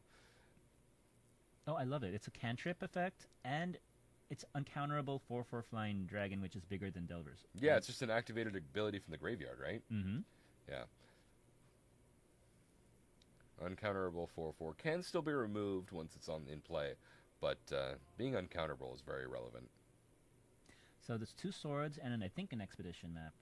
I could be wrong. No, 2 swords and a Ghostly Prison in. Yeah, so we have the hand. Ghost Prison and 2 swords. Obviously, those 2 swords not doing anything with the Chalice on 1 on field. Well, he has 4 permismatic endings. I'm assuming he'll draw one. I think he's eventually. already used 2 of them. Snapcasters? He might be running Snapcasters. I don't know. But Eric's not very high on a lot of mana right now. Right. He's So, slowly rebuilding after that board wipe. Slowly rebuilding. I thought Heath was in a pretty controlling spot in that amount of time, but Eric drawing triple Chalice, pretty good. And Heath hasn't drawn many relevant cards, but he can get that Timeless Lotus into play real soon. I'm sorry, Timeless Dragon. I said Timeless Lotus. They Timeless are Dragon. timeless. Yes, yes. Yeah, Timeless Dragon. I'm a combo player. I have Timeless Lotus on the brain all the time. Mm-hmm. Yeah. Mm-hmm. So, 3 mana. Is that? Is that an energy flux? It is. Yeah, it has to be countered. Oh my gosh. He's going Enlightened Tutor sideboard for win cons. I love it. That's great. That's great. I have a lot of respect for Heath's deck right now. Well, the sheer versatility of his answers are amazing. There we go. He There's had the to cast Ghostly it. Prison. Okay. All right. Can start swinging in with a 1/1 every turn. Looks like he's sacking the Yes. creature to draw a card here. Sacking the 1/1 to draw a card. Well, token production is amazing, not with a Tabernacle and less than 4 mana on play. Exactly. Yeah. The Tabernacle's not great. Did Eric pay for the Tabernacle? Yes. No, Oh, I don't think Eric paid for the Tabernacle. what did he pay the mana for there?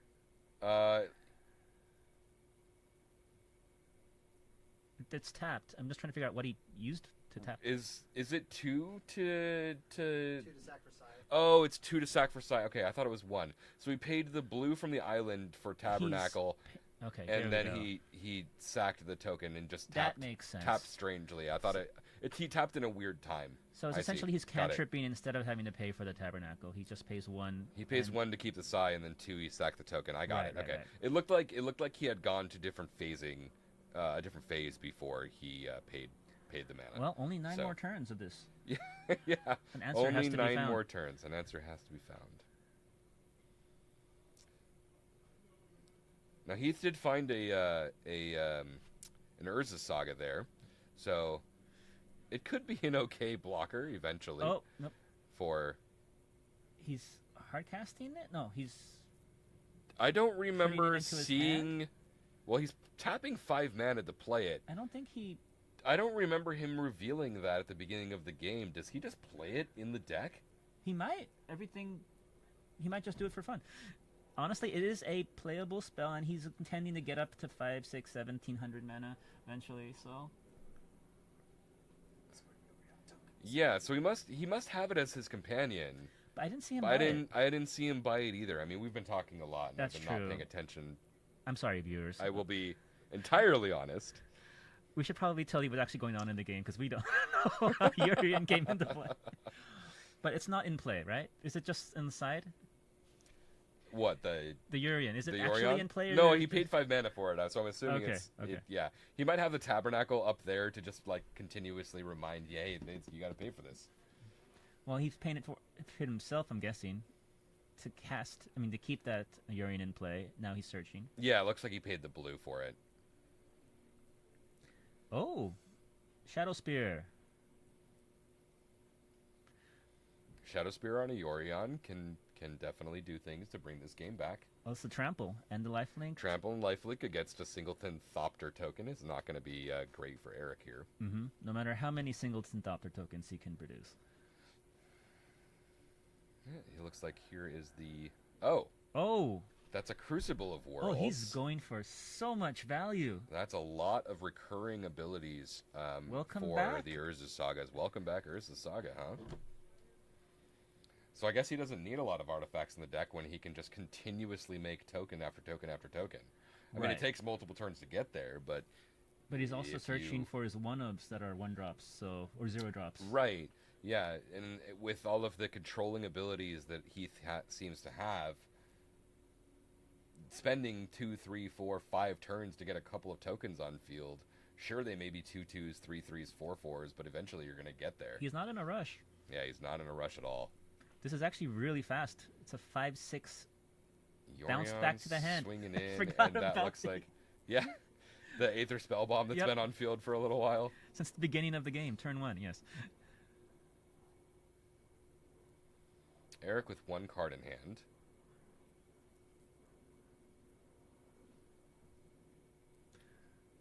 I am really interested in seeing if he can get the 1 ring into play. Yeah, we haven't seen that from Eric yet. I'm really excited to see him cast it. We were doing a tiny bit of play testing with a deck that I am moderately new to, but I think I'm going to be playing next week. It is called Mississippi River. Do you know the deck? Are you familiar with it? Yes. You just cascade into cascade into cascade. And one of the things that the deck does is allows my opponent to play a card with a card called Creative Technique. So it allows my opponent to shuffle their library, reveal cards until they hit a non-land card, and play that card. It ended up being the 1 ring, and it won him the game when I had like 100% of surety to win. But Was he that on slapped a 1 stream? ring. No. It was a couple of hours ago before we Okay. started the event today.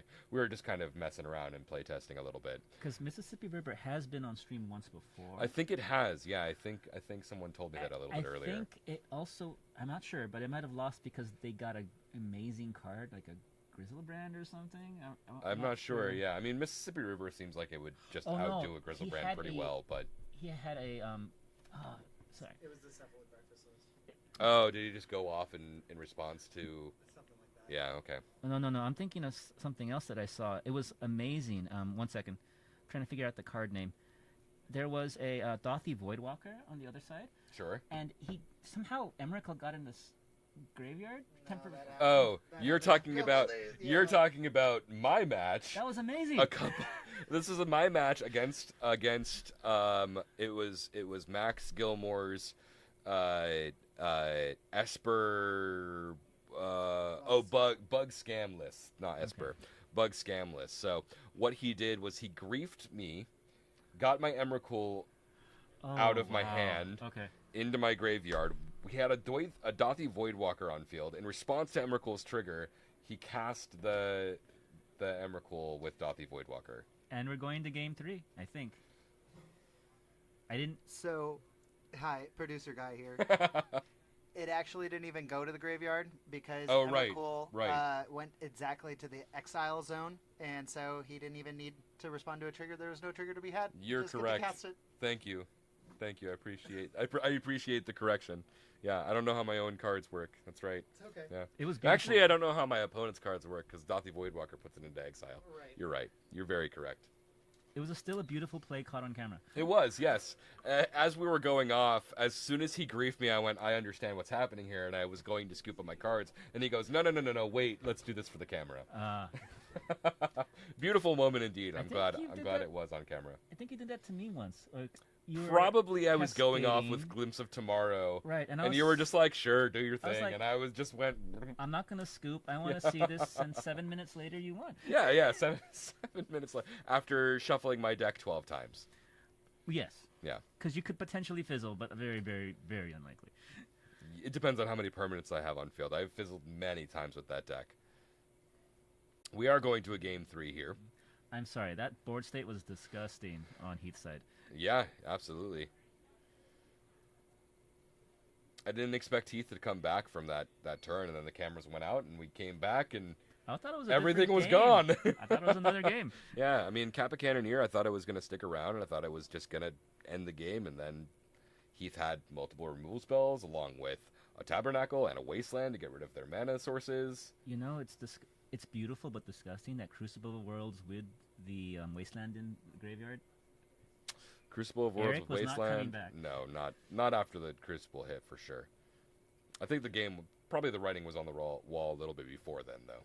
Yes, but I thought he might have cast another, Kappa Cannoneer. He had enough artifacts. Yeah, I to think get it so. in I think he had play. enough, yeah.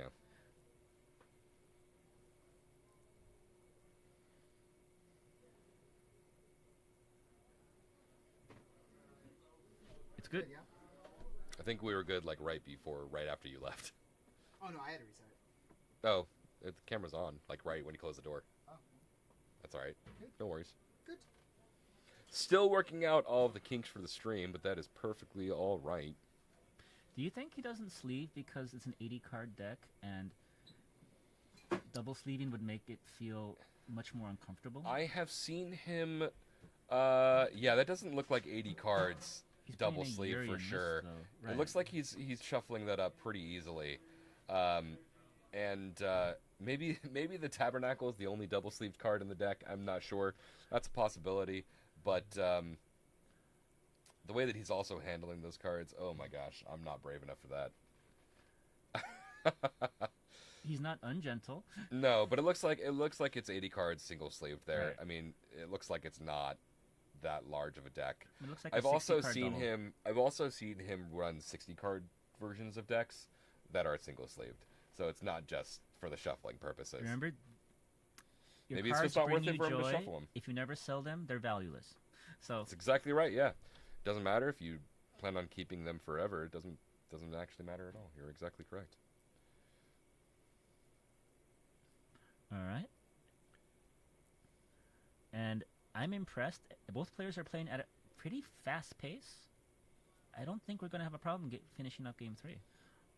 I mean, cross my fingers, but yeah. Yeah, let's see what Eric's got going on over there. I think I see an Ottawara on field or in hand for a land drop. He's got a Force of Will and a Force of Negation. I think that's probably it's an Emery or a Sai next to that Force of Will. Can't tell which it is. He might have double Ottawara in hand as well. He plays 2? Oh. Yeah, he plays multiple. Mm.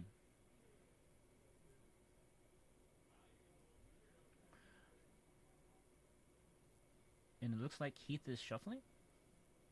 Yeah, we'll probably have another mulligan from Heath here. I don't even know if he presented, actually. Did he? I think he did. Okay. I think he did.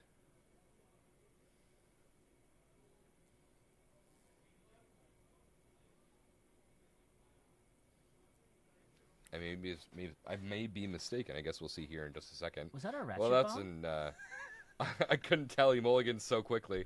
He mulliganed real quick there. So he may be going to 6 or 5 here. I don't know. I didn't see.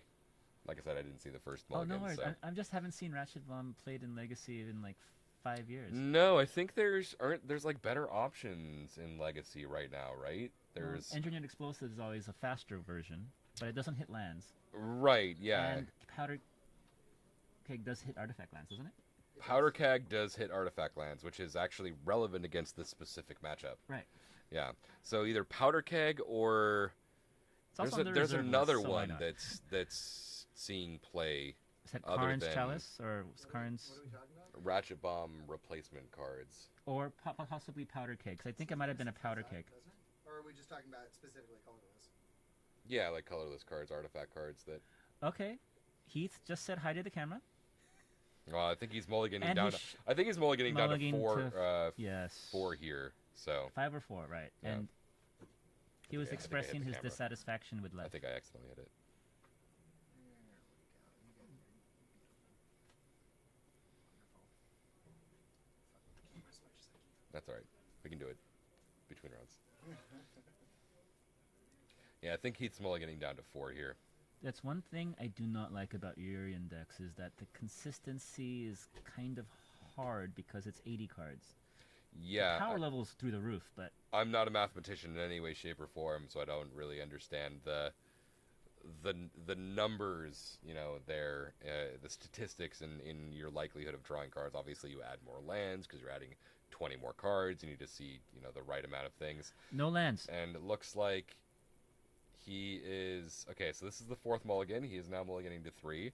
Couldn't quite tell what they were. I saw a There was a couple of force. blue cards. I saw Yep. 1 or 2 forces. There was a swords. I saw maybe one land. I didn't see a land at all. Oh no, I thought I had seen like a tundra or a flooded strand. I'm not sure though. Mulling down to 3 against a 7-card hand with 8 casts is probably going to be over pretty soon.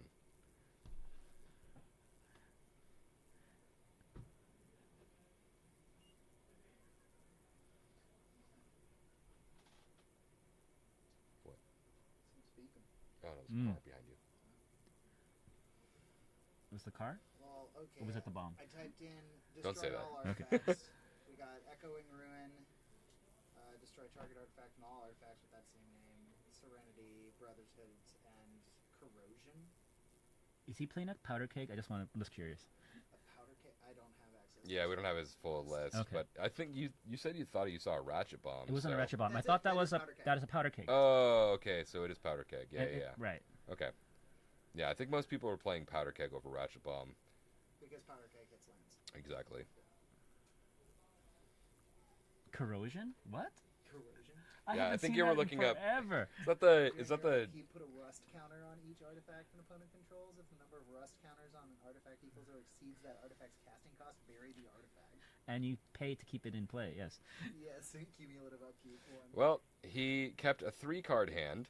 That is land, powder keg, engineered explosives. I think that is. Yes, but turn 1 Emery. Oh, Yeah, moderately explosive turn 1 play from Eric. but perfect against the powder keg hand actually.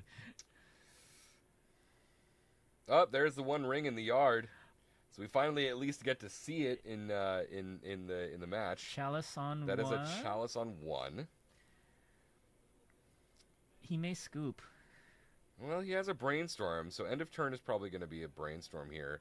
He But can't. there's a possible. Chalice on Oh, one. you're right. Yeah, you're right. There is a chalice on 1. That is most certainly a thing.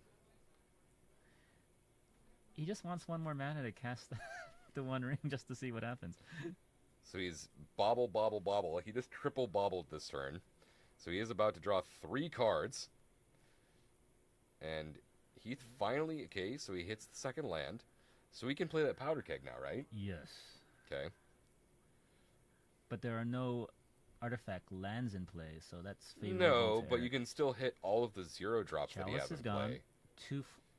Two artifact mana permanents. Yep. Kind of resets Eric's board. With the Embry in play, though, Eric can be rebuilt pretty quickly. He has to get rid of the Emery before he powder kegs, in my opinion. Yeah, I think you're probably correct. Let's see what he can find. He found. So is that an engineered Engineered explosives explosives on on 0. 0? Then we see a force of negation pitching Thoughtcast. And the powder And keg. the powder keg. But I think he has.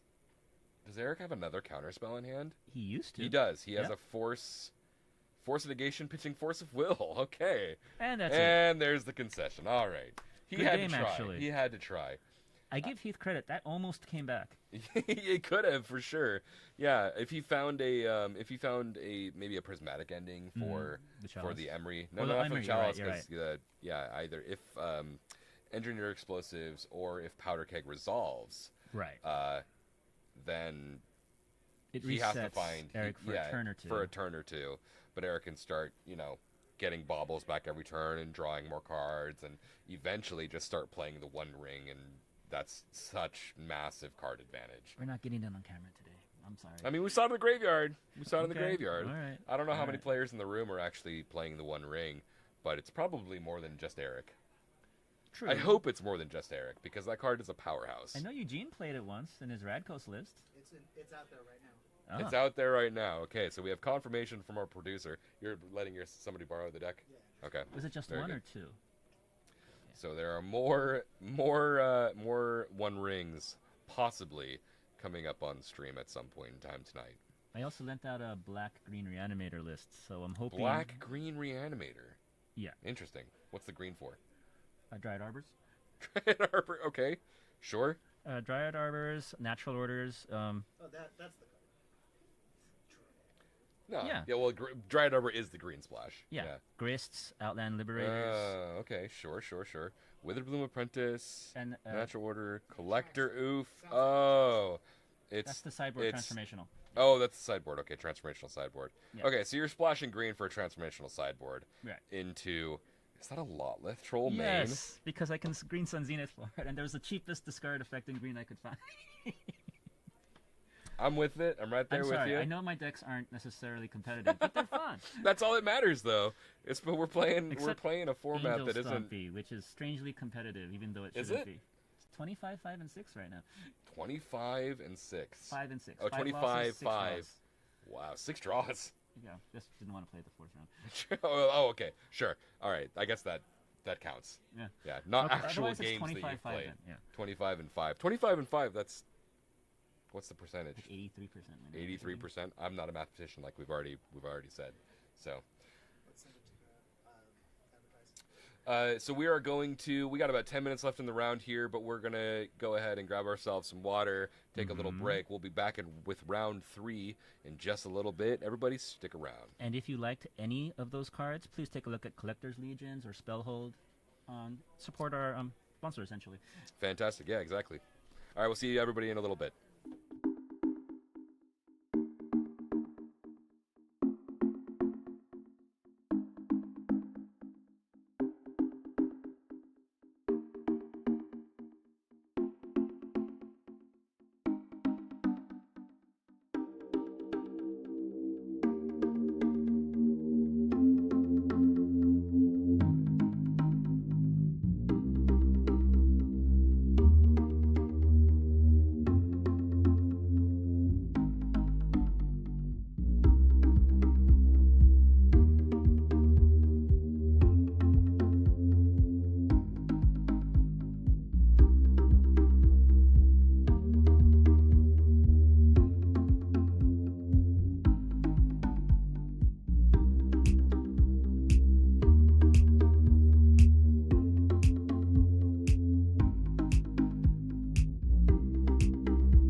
and welcome back to round 3 of Tuesday Night Legacy here at Spellhold Games down in Orange County, California. Right. We have Maxwell on the left, who is on our resident Painter Master. Painter, who that's often right. goes 3-0 or 3-1 or 2-1-1. He's a I don't see very, him lose much very with this. good pilot with this deck.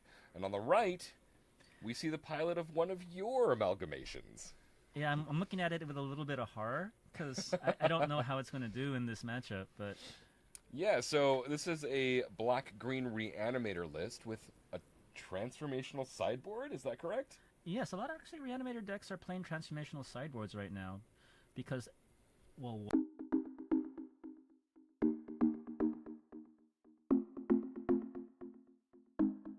playing other things in the sideboard. They're playing Ligma sometimes. Yeah, sure. a coined term from one of our resident players. And it looks like We see a painter already Max from Max is here. just accelerating out with the graveyard removal in play. Yeah, Which great.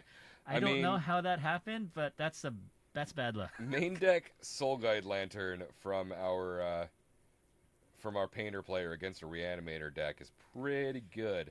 If this was game 2, I don't think it would be so relevant, but Yeah, he just had it. just had it. Yeah, didn't search it up or And he's casting an Entomb into the graveyard for a Oh, grief.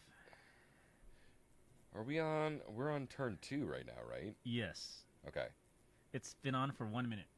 So, Dylan is trying to force Max to pop his graveyard removal. Otherwise, he'll make him discard something. I don't know if I don't know if Maxwell really cares about that. I don't think so either. I mean- Because once that Urza Saga goes off, next Yeah, turn, I mean, he just goes and gets yeah. yeah. Chris is fine. If this was one turn earlier, it might have been more relevant, but Get that insect boy. Did he not mill a card? Okay, there we go. There it is, the namesake card. Tell me Oh about my this gosh. card that we just saw, William. I've spent like an hour trying to find a Green Sun Xenoble target that could put a card from your hand into the graveyard, and that was Lothlith Troll, unfortunately. Sure. I mean, if it works, it works. How's it been for you? I don't know. This is the first time it's ever been played. Okay. That's All why right. I'm a little scared watching Dylan play this. Dylan is a competent player. I'm sure. He is, I'm actually. sure if anybody's going to be able to pilot the deck, okay, it's going to be him. I'm just sad he drew the one of Abdel Adrian already. Abdul Adrian Gorion's Ward. Yes, if you can get in the play, it's essentially another version of the dragon, where it keeps on bouncing the animate effect off itself, onto itself, off itself. So it keeps on creating 1/1 tokens. Oh, interesting. And if you can't stop it, it's essentially an infinite. And then you can eventually decide to stop it. Okay. And if they don't have a response like a Swords or a Krakus or Solitude, and they don't know about it, it's game 1. Interesting. Huh. I like that. It's also not on MTG online yet. Oh, sure. So I don't see any results, but I know, and I've done it here on other versions of Reanimator, that it's actually pretty nice game 1. Sure. Yeah. Not many people expect infinite tokens. Looks like an attack from Maxwell. He didn't have the mana. Okay. Probably at the Grist. So we've double bolted the Grist. It did something! I'm so happy! The Grist did? The Grist... Well, it's card advantage right there. Yeah. He had to double bolt it to get rid of it. He's swinging with a painter. He blocked with the insect token. Great insect token, by the way. Thank you.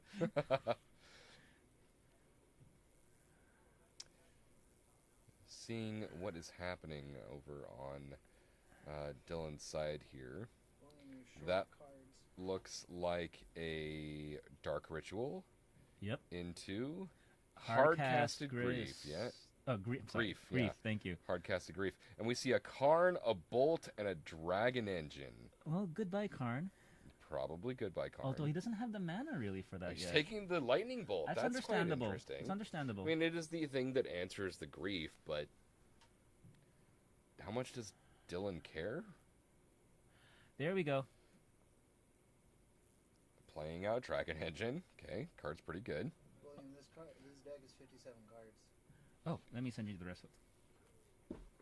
Ooh, sorry. Should you kick the camera again? I did. I did kick the camera again. You have issues with that camera. I do. It's fine. Yeah, looks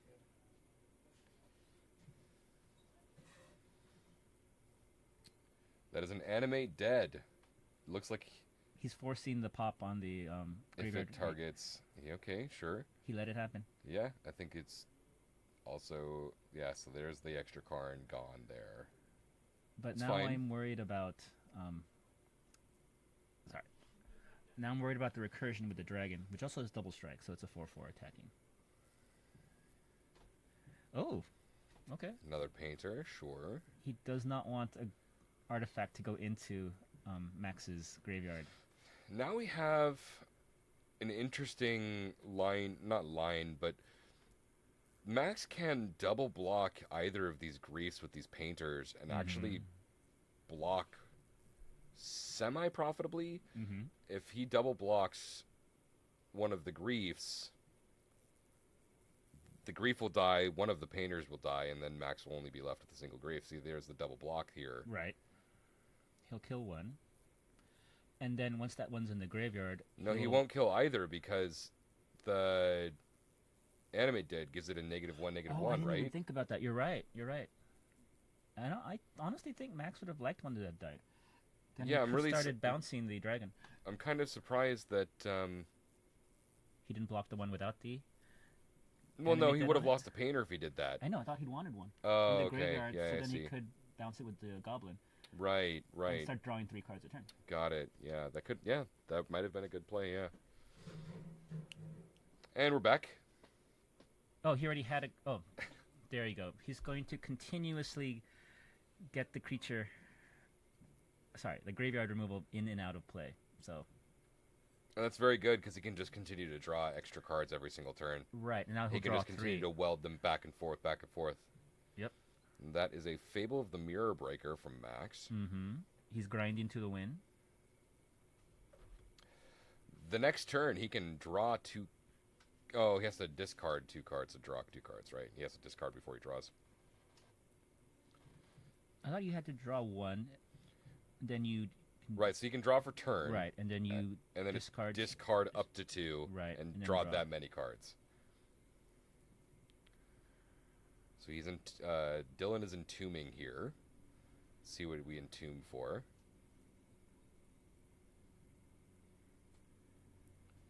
He's pulling multiple options to the front of the deck there. He is entombing for a grist. It is a creature in every zone except the battlefield. Yeah, but Max has the Soul Guide Lantern in play, so I guess maybe he's trying to force him to pop it, but anything that... If he pops The it, he'll Dil- just buy it back with the... Exactly, Yeah. so Dylan definitely seems like he's on a massive back foot here. But I think he also realizes there's not much he can do.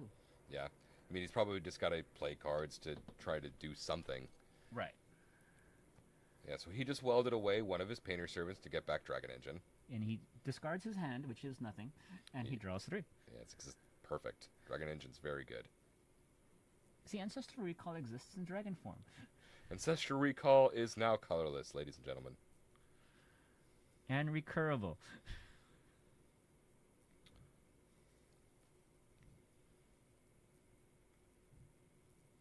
Going over to Max's turn. And that is... Oh, what's the red artifact land called? I can't remember what it's called. Great Furnace. Perfect. I think that's a Great Furnace. So he's We're swinging swinging here. for 6. Don't forget your token, Max. There it is. There's your treasure token for swinging with the goblin. He's going to block. Or not. He Yeah, does. it looks like Grief is going to be blocking the goblin engine. Or the dragon engine, sorry. You combined the 2. I love it. I did. But it doesn't die, so it's probably the dragon engine. Okay. And then, yeah, he searches There is a goblin engineer to search up something and put it in the bin. and put a welder, with welder, immediately put into play, potentially.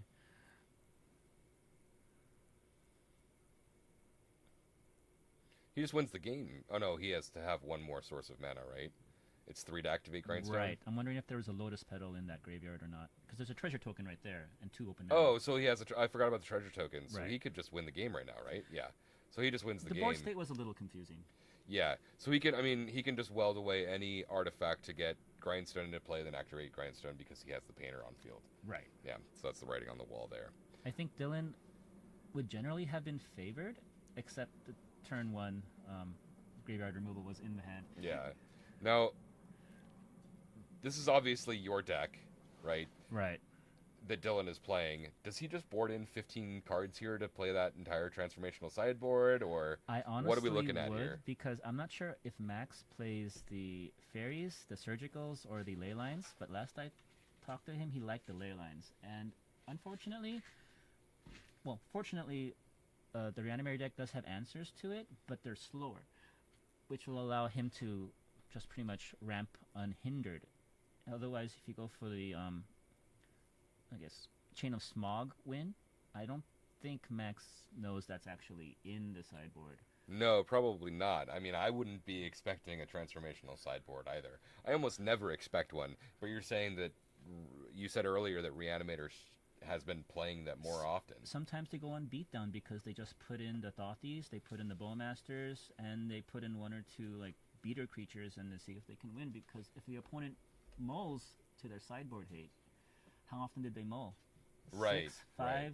4. Yeah. I think it's a win, but honestly, Bowmasters is a pretty fast clock. Yeah, it can be for sure. So the cards that we're looking at out of Williams or Dylan's sideboard here, Williams' deck, but Dylan's playing it, mostly are the most relevant cards are going to be Collector Oof, obviously, because we don't want activated abilities of artifacts to You be can activated. Green Sun Zenith for it. That's my explanation. And That's then we why it's also there. have Dothy Voidwalker, Mhm. which turns off Turns off- Engineer, turns off Welder. Welders. Yes. Yeah. So, So there are spells you can easily sideboard in, even if you didn't go off the Reanimator train, to just try to see if you can answer Max's game plan. right. And I think a Witherbloom Apprentice Chain of Smog combo to board in as well is quite good, right? You're trying to beat a combo deck with another combo deck, right? Reanimator can just put a big fatty into play, but you need to try to win that turn, right? And Chain of Smog with Witherbloom Apprentice actually does that, Yes. right? Where Reanimator sometimes does have to pass the turn. Right, but again, Reanimator with Chain of Smog combo, unfortunately, you have to target yourself. So if you had any responses, they just wait for you to have no hand, and then they remove the... then they remove the creature, and Sure, that's it. sure. But other than the 3 lightning bolts, which I don't know if they're going to still be in, given the fact that it's a Reanimator deck and there's not much to bolt. Yeah, he doesn't know that the transformational sideboard is coming in. So yeah, all right. Obviously, there's the Collector Roof and the Dothy Voidwalker to bolt, but he Right, doesn't but know he that. doesn't necessarily know that. He doesn't know that exactly. And personally, if I didn't know, I'd bring in more Graveyard Hate because it did an amazing job game 1. Right. I was impressed. Well, I was impressed. Dylan got 2 griefs in the board, despite through that. Yeah. 1 hard cast, 1 from the board, from the grave. I'm surprised he kind of that was the best thing that he had to do was put grief in the yard. Did he mulligan down really low? Would it have been better to mulligan to a stronger type of hand? Oh, he didn't know Mac would have a turn 1 grave hate. There's No, not much that he could no, have of done. course not. But right, He could have tried to, like you said, entombed for a stronger creature to force it to pop, and then try to, in response to it popping, go off again. Mm. But that would require a lot of patience, and I think he was a little concerned because the board state, what we saw, it was very likely Max would have essentially grindstoned him out. Right. Okay. But instead, he discarded Max's hand, and then we were another 7 turns of... Sure. I know, it wasn't a win, but it extended the game. Right. Right. Okay. Good. But yeah, if he had the reanimation spells, if he had more mana, which 3 or 4 is fine, actually. Okay. He Yeah. could have simply did the entomb, tried to animate it, have the staff be popped, then did it again. And because there's 1 response you can do per turn, to best of my knowledge, there's only 1 welder. Right. So- Right.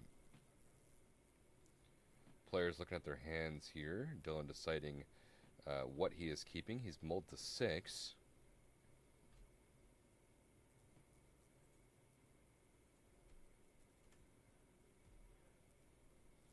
Yep, that's what I And thought. we have the ley line. But if Dylan has indeed gone the transformational sideboard route that we think he may have, that ley line is no longer really relevant. He's going for the grief route? No. No, it's just a turn 1 grist. Honestly, turn 1 grists are really good.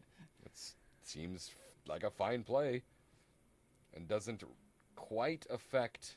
Well, it looks like he kept Atraxa in, so does that mean he didn't board out the Reanimator package? Well, if there's a natural order, he might have just kept in 1. Oh, okay, Find sure, yeah, the natural for it, order. 'cause you Yeah, get that makes grist, sense. Grist tokens are black and green. Right, interesting. Okay. Yeah, this whole concoction that you've created with this green splash, I kind of forgot the natural order was in the deck and kind of how it plays. Mm-hmm. You don't see insect tokens getting in very often, but he hits max for 1. When there's a lot of them, they... And a hard casted Lotleth troll. It's actually All right. We can end the night. We can end the night happy. I'm just kidding. Everybody has to read it. No one knows what it does. Yeah, nobody knows what Lotleth troll does, All right. but that's okay. I remember what it did. Yeah, back from Ravnica. Return to Ravnica Standard. Yeah. It was an The- expensive the card for a All-Star. second. It was. I think it reached like $20-$30, something like that at one point in time. Oh, really? It's 50 cents. It's 50 cents now, sure, right. yeah, but I think back when it was in Standard, I think that was a really expensive card. I just like it can regenerate itself if you need it to. Exactly. It was really hard to deal with back then. There's the chain of... He did do the chain of smog combo. Okay, so he brought in the Chain of Samog combo. We see that now, but he's had to mill it with the Grist. And he's swinging in with 2 insect tokens. He creates a Right. construct at end of turn without blocking. And he's going to be... Well, looks they like don't- creating another construct. Now they outsized insect tokens. Before it would have been a 1/1. Now they're going to be a 3/3. Right, yeah, but And they're going to Dylan die. can just kind of hold them at bay by not attacking with insect tokens. True. And and he he can can- also kill one. Pithy Needle. Yep. So Pithing Needle probably names... It might even name Lotleth Troll, right? Because Lotleth Troll can regenerate itself. It's going to name Grist. It's probably 99% of the it's time. probably gonna name Grist, but he can name Lotleth Troll because Lotleth Troll can just block those construct tokens indefinitely. True. Lotleth Troll, you have to what? Discard a card to regenerate it. Is that correct? No, pay 1 black mana to regenerate. Oh, it's just 1 black mana, so that's You way just- better than I thought it was. You discard a creature card to pump it. 1 To plus pump 1 plus it. counters. Got it. It's a counter too. So that actually, Lotleth Troll can actually get bigger than those construct tokens. Yes, but it's mostly for blocking, and the graveyard is essentially dead. Sure. Okay, And he got 2 Urza Sagas. another Urza Saga from Max here. Right. Sorry, guys. Our producer is maybe looking for a card. Nah. Nope, just click the wrong button. No, I can't. I'm stuck.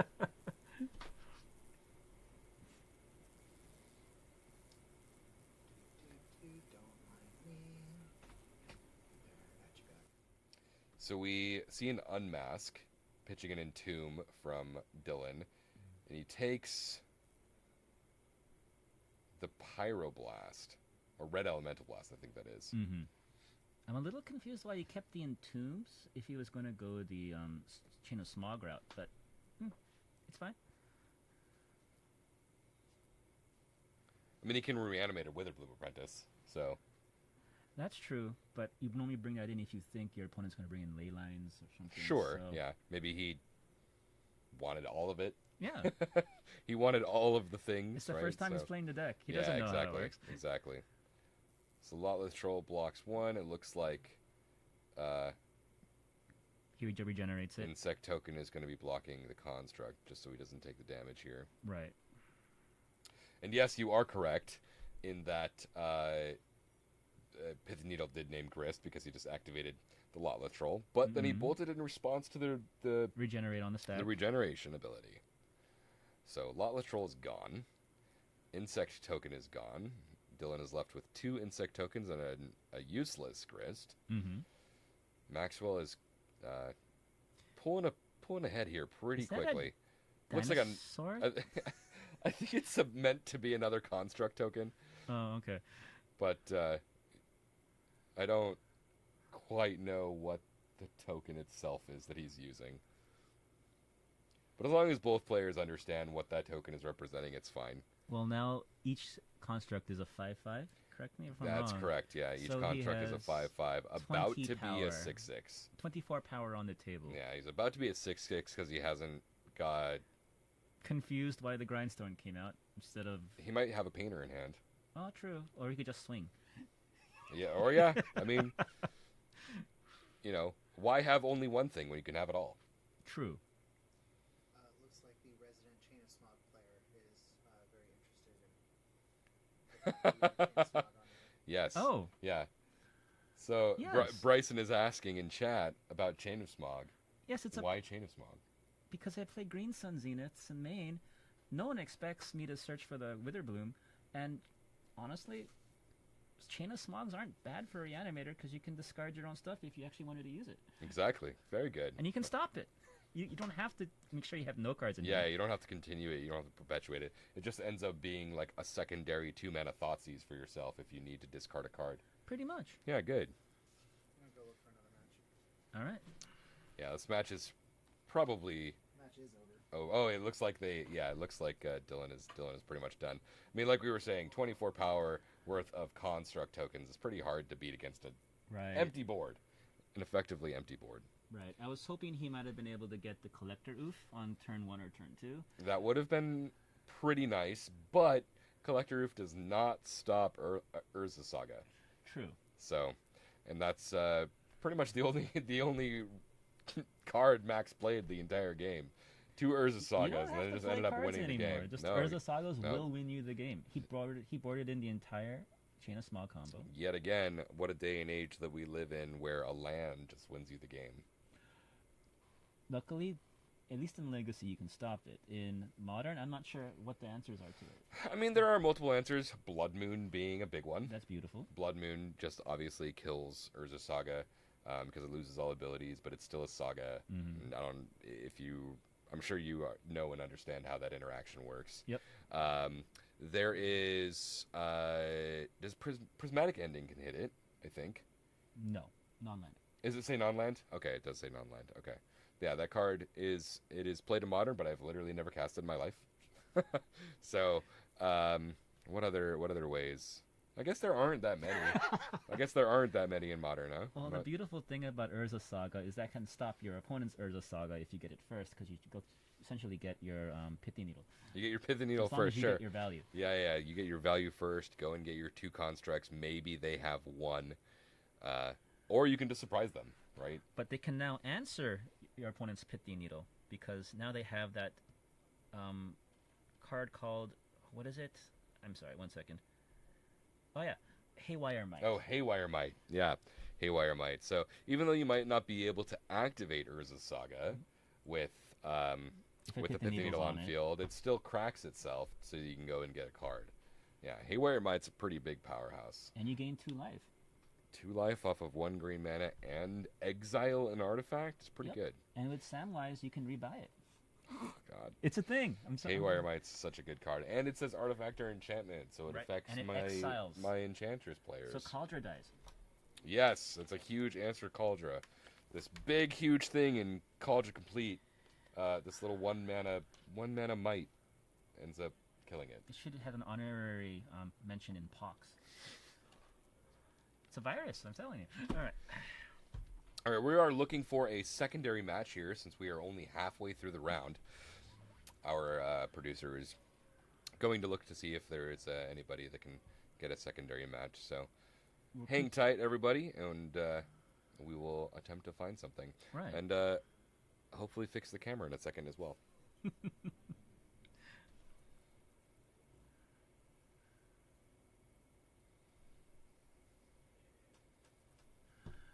You know how many, strangely it just happened, how many, can you guess how many construct tokens I've managed to, Still a camera? No, the camera went down. how many construct tokens I managed to bounce with an Angel of Condemnation? How many construct tokens you've managed to bounce with an Angel of Condemnation? That is not a sentence I've ever heard before. In Legacy. Even more of a sentence that I never thought I would hear. Or question. How many have you bounced? 6. Way more than I would have expected. It's I mean, Angel of Condemnation seeing play one time in Legacy is more than I would have ever it's expected. been on this channel like 4 times in the last 2 months. You do really like that Angel Stompy deck, and it ends up, you said it was pretty competitive, right? It ends up being pretty good. Well, Eugene, you saw Angel of Condemnation, right? And you card played. is insane. I don't See? understand how you have so much value with that card. See? It's just stupid how good it is. I don't get it. Exactly. It's a standard deck that bounces Solitudes over and over again, so your opponent gives up. All right, so we got Alan and AJ. Oh, Alan, I'm interested in. This is going to Is be Alan the, on Delver? Yes. This Yeah. is going to be the American Delver. Yeah. Oh, this is he's got the splash of white in there. Yes, and Okay. he has 4th Iralingus, I believe. Yes, I he did does. not pronounce it Oh, right. okay. And I think AJ is actually also on a Delver variant. Yes. So this is going to be the Interesting. classic Grixis, that's Tier a classic 1 Delver v Delver match that we oftentimes see in Legacy content. Yes, but Grixis Delver is an established deck. While Jeskai Delver with 4th Iralingus is going to be a more interesting, test subject to see whether or not how good that card is, and if it actually plays a part in this deck with Dazes and Wastelands. I think those extra tokens that Alan has the ability of making is going to be not easy for AJ to deal with. AJ, right, Delver usually plays spot removal type cards, where if Alan gets 2-3 tokens on field, that's a lot of threats that AJ might not be able to deal with. I agree with you completely, except for one thing. If AJ has Bowmasters with the Monarch triggers, Oh, sure. those orcs are going to get huge. Yeah, right. Which is actually a strange negative aspect of Yeah, them. I never thought about having that. Did he just try to he just tried to pyroblast a brainstorm? Yep, and it got and then dazed. he dazed it. Yep. Interesting. It's an early pyroblast on a brainstorm. He wants it.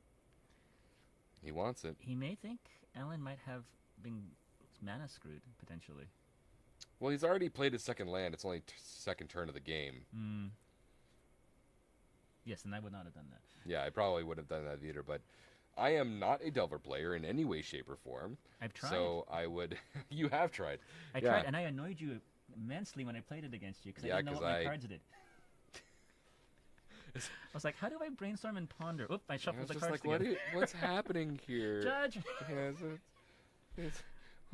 He's casting... Oh, no, stop. Yeah, I do remember that. It was a couple months ago. Mm-hmm. All right, we see that white splash from Alan here. Tundra coming into play off of a Misty crack. And Alan is then cracking his Prismatic Vista. Oh. Oh, we see a counterbalance. Sideboard, right. Counterbalance from Alan. No, that would be a main board. No, this Oh is no, game it two, would right? be game 2. It could be main board. Oh, it's Game game 3. three. It's game 3. So everybody knows. It could be main board, or main deck. A lot of the Jeskai tempo decks or Jeskai control decks, they also play counterbalance main, which we've seen multiple times. Yeah, we've seen multiple times here at the shop. Counterbalance being played main. I don't think it's much of a sideboard card. I mean, it could be, I suppose, but I think it would probably be more likely to be main decked. There we go. And that Force is a of force negation. negation, And pitching a Hydroblast.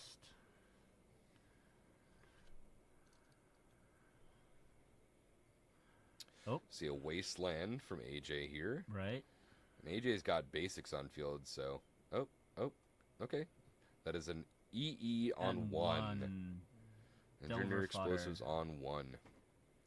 Yeah, confirm game 3. Okay. Thank you.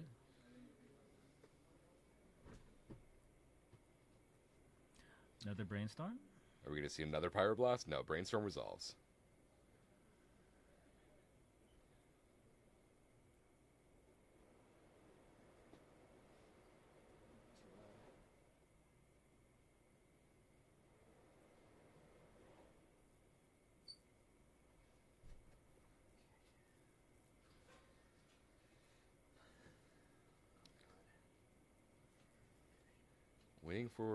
I believe we're waiting for this Brainstorm to resolve. Right. He's trying to figure out what to put back. Alan is deep in the tank here. Okay, finally Brainstorm resolves here. We see an opposing Wasteland in Alan's hand, but not really relevant against the two basic lands that AJ's got. Right, and AJ's thinking about it, whether or not to delve. I mean, bolt Yeah, the so Delver. he has Delver. AJ he played that bolt real fast right after that Delver resolved, but he didn't have priority. So Alan went, "Wait a second, hold on. Right. I have priority. Let me play things." And I think he thought about it. I have engineered explosives on board too. Pop Yeah. or not? No, I think it would probably be more relevant to bolt it at that point as well. Mhm. So he is going to petty theft the Delver back to hand here at the end of Alan's turn.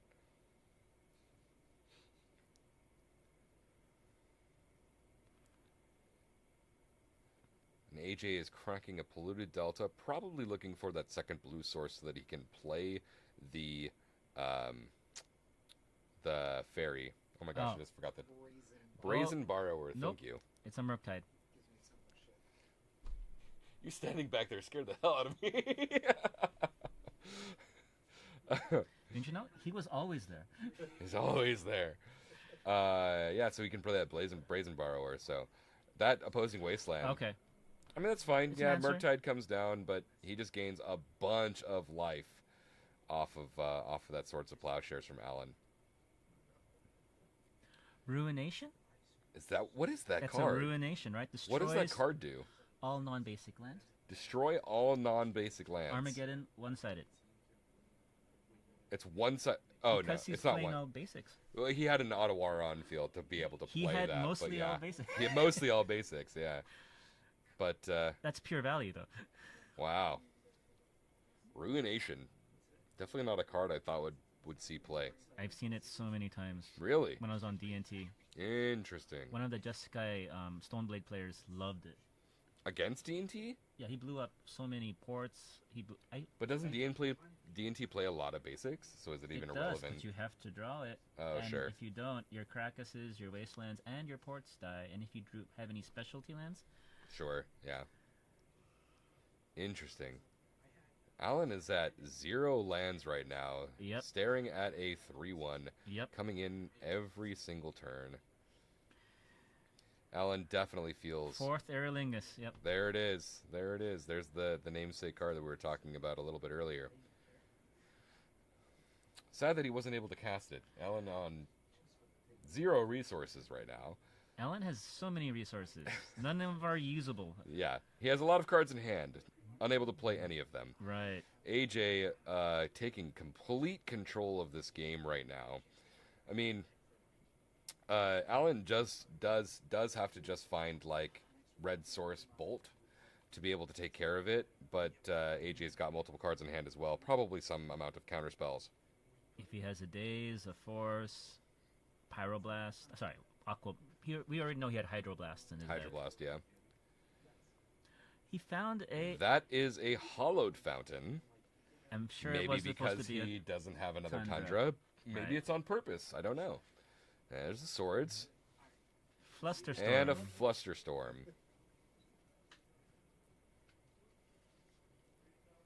He is attempting to do something about it. That Daze in Alan's hand doesn't really do much of anything against a Flusterstorm. True, and I know. End of turn, he bolts his face. I honestly believe you can use Shocklands in Legacy, but not in Daze decks, because that scares me. Because he could have dazed or tried to daze something and had to pay another 2 life to get that fountain back into play. Yep. There is a Pyroblast Oh. Daze. He's going to have to daze. And he kills himself. See? Hey. I was about to say flawless victory, but Hollowed Fountain being in play is not a flawless victory. He played the Hollowed Fountain to go out on his own terms, which I Exactly. respect. Yeah. You always need a potential. I don't want to say, get out of the game effect. Yeah, exactly. Yeah, if I'm going to... Does not use the stack. Conceding does not use the stack. That's exactly right. I usually prefer to go out on my own terms as well. I am not going to give my opponent the satisfaction of winning the game. You didn't win the game. I lost the game. I'm sure Death Shadow decks or players Always have that option. They can easily kill themselves. It's very true.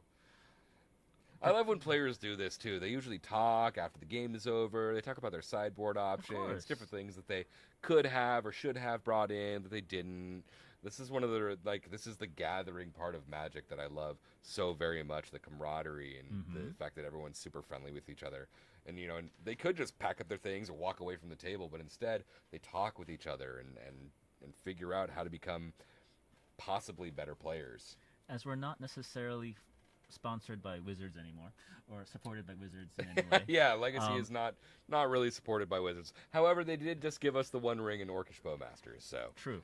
I'm not sure if they're We have become really Tolkien. not supporting us or not. I mean, I don't know if they had Legacy in mind when they printed those cards, but I mean, it was straight to modern set, so. But I feel in Legacy, people play because they love the game and they want to discuss potential options, how its sideboard could get better, and because most of the people who play Legacy know each other over years of playing Legacy together. Exactly, yeah. Most of our community, I think, here at our shop have known each other for many, many years from moving from space to space to space. After COVID. Yes. Yeah, exactly. After COVID, pre-COVID, I've been coming to Spellhold and like the previous owners of Spellhold, and I've known these guys for a good 10, 12 years. And I've just kind of moved shop to shop to shop to shop and met more people Look and at made that a sideboard giant just for gathering this against. matchup. That is a lot of cards to bring in from AJ for sure. And they're all relevant. All of them are relevant, yeah. I'm wondering what he took out. Is that Alpine Moon? Yes, maybe. That No, doesn't those look a like blood moon. Alpine Moons. Yep. It's Yeah, for I don't think Urza's those are blood sagas, moons. I think. Urza's Saga specifically? Interesting. I mean, that's what I think. Possibly. Yeah, I think those may be the only lands he really cares about. Don't they shut off all other Urza sagas too? Right, it shuts off it makes that land. We don't know what Alpine Moon does. Let's I find out. believe that Alpine Moon makes the land a land that just taps for any color and loses all abilities. Choose a non-basic land type. Lands your opponents control with that chosen name lose all land types and abilities and add 1 mana of any color. Right. So it actually still kills Urza Saga just like a Blood Moon would. Mm-hmm. Because it still remains a saga, but it loses the abilities of having the chapters. Therefore, it sacks itself, which is the exact same reason that Blood Moon kills it. So I don't know if it's specifically for that, but it would be good against it. It could still be in play though as an enchantment, so future sagas just die as well. Well, it wouldn't stay in play if you had an Alpine Moon. It would kill itself. Right, that's what I'm saying though. Alpine Moon is essentially not only stops Urza Saga, it kills all future Urza Sagas before they even can tap for mana. Correct, exactly. That's correct, exactly. Yeah, if you play an Urza Saga, it just immediately sacrifices itself. And remember, Alpine Moon is $1.50. So if you're interested, you can get it as well. Get those Legacy staple Alpine Moons, everybody. Also, it's actually interesting because it shuts off your opponent's wastelands but keeps yours alive. Is it one-sided? Is it opponents only? Lands your opponent's control with the chosen name, Lands lose your all land opponent's types control. and abilities, and gain. Yep. That's interesting. All right, I like that. I like that. Could be for that. And AJ's always about the tech. Yeah, but so- it seems like AJ really, his deck is kind of built around Wasteland already. So, I mean, there are multiple utility lands in the format that AJ could care about. So, Ruination. Come on. God, I'm so happy I got to see that card cast. Wasteland effects. I didn't even know what it was. You had to tell me what it was. I'm happy you haven't been hit by that then. I've never been hit by a Ruination. Okay. Most of the decks that I play a lot of basics. So, I don't think it would ever be a relevant card against most of the decks that I choose to play. And now we're going to play games. Yeah. So we got about 10 minutes left in the round here. We're going to be going to a small break again. We will be back with round 4 here shortly. As soon as Maybe. everybody is round... we should be back. Hopefully. Yeah, hopefully. As long as our players like to play. Here at Spellhold, we actually do have like a lot of players like to split in the last round to get True. prizes and go home early. But if anybody wants to be on camera in the 4th round, we'll be back with the 4th round. We will let you know. So we'll be back here very shortly, whether we have a round 4 or not. If the wives let us keep on playing, we will be back. All right. We'll be back.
round 4 of our Tuesday night Legacy event. We have Max Gilmore on the left, Andrew Richardson on the right. We're going to start seeing what they're playing in just a second. I believe Andrew is on some sort of a black-red Why don't we ask Eugene? amalgamation. I don't know if you're able to hear our producer off to the side. This is a deck that he created. So this deck is a Rakdos discard. It used to be based off of Waste Not, but it turns out Shieldred and Orcish Bowmaster are just better with Burning Inquiry, and Winds of Change has been added to the deck tonight. Winds of Change, all right. Shuffling the hand back in and drawing that many cards. I did find a turn 2 win with this deck. It does involve 2 Dark Rituals and a Chrome Mox with a red source. Yeah, you did it. Great. You might see it, you never know. Turn 1. Well, he's No, it's pitching black But source, it does involve Mox. Shieldred. Okay, very good. And there is also, we've Another talked about dark this before. It ritual. looks like another dark ritual coming down I like here. the art one. This one. The One Ring, I believe, is in this deck as well. And There are 2 One Rings in the deck. Hand. Very good.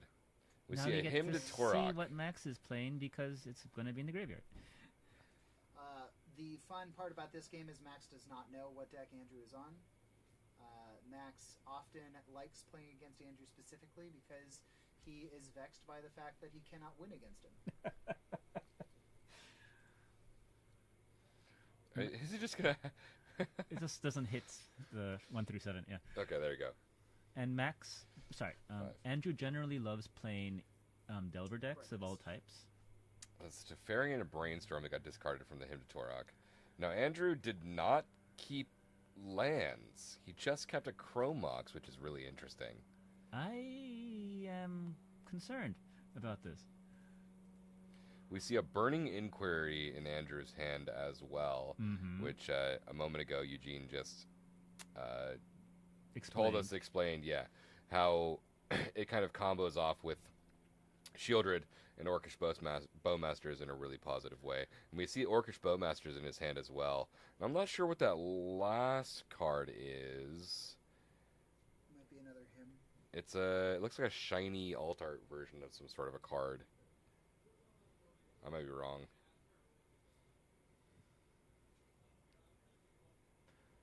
So he didn't draw the land. Another Brainstorm. For Max. Max's side, we see that is...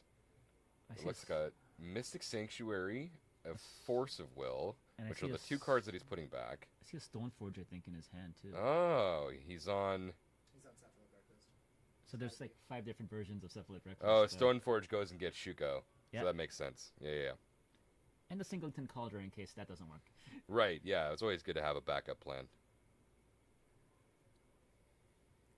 But I think I saw a Bowmasters in his hand, too. The card's just very good. It just, like you said earlier today, it just slots into any black deck that wants to play back. Why is this card 1 in a black? Why isn't it, like, double black or, like... 1 black. This card is insane. So every deck can play it. Every black deck can play it. And like you said earlier as well, decks are just splashing black just to play Orcish Bowmasters right now. If you get the dream scenario where someone brainstorms and you have 2 open mana, you get 4 damage to any target divided however you want, and a 4/4 a 4/4 orc token and a 1/1 orc token. So I don't, from that position, most decks have a hard time winning. Right. We just see a Stoneforge coming down and going and getting the Cauldra from Max here. He's going this route. Okay. Because he sees 2 mana and that's it from the other side. He may not want Andrew to know what he's on. I mean, we're pretty familiar with all of our players, so Andrew may know what he's on already. But Max is known to love breakfast. Max is known to love Cephalid Breakfast. That's exactly right. We were talking about this deck a little bit earlier, about how this deck wins. And we see... That's a Swords to That is a... Plow. Oh, he attacked with the Stoneforge? No, okay. Oh, that okay. makes He more put the sense. wrong card into play. I was very confused. That was a Swords of Plowshares, wasn't it? Yeah, that he revealed. Looks like it was. But yeah, he looks like he's just going Cauldra, smack face for 5. It's sad when I think Caldra's a perfectly fair card now in Legacy. There is a Orcish Bowmasters at the end of Max's turn. Mm-hmm. But you already saw the force. Sorry, you already saw the Swords of Plowshares. It's not long for this world.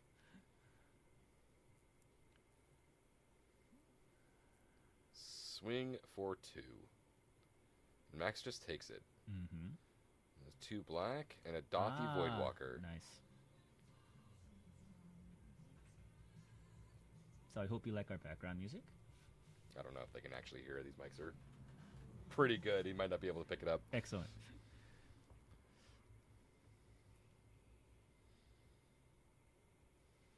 So I'm assuming Swords of Plowshares is going to be played here. What do you think it's going to hit? I don't think he fears the Bowmasters. I think he's more worried about the Dothy. Because it stops his it stops his Cephalid line of play. Does it stop it? Everything goes to the graveyard, right? So they can't go to the graveyard anymore. It's exiled, so he can't get back the Oracle. Oh, the Thassa's Oracle? Yeah, because he might mill it over, you're right. There's a shot, you know? It could happen. Yeah, well, we just saw it right now. All right, then. Breakfast. Or, Max hit the Dothy Voidwalker with the swords. Mm. So, I'm interested in seeing if he draws the red source. He did. And I'm interested in seeing this deck's namesake be played. Max may have another removal spell in hand. We might be seeing a Burning Inquiry here in just a second. But I'm not sure what Max has in hand. He plays his hand face down, pretty close to the chest all the time. Despite the fact he knows he's on camera. That's all. That's okay. He doesn't need to. He doesn't need to show us. Exactly. We'll figure it out as a true competitive player. Yeah, we have as much information as Andrew does.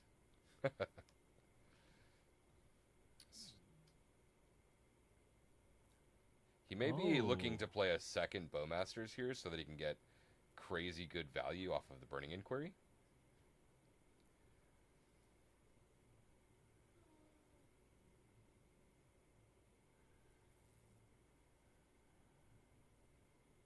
I mean, if he plays the Burning Inquiry, he's going to lose the Bowmasters anyways, potentially, right?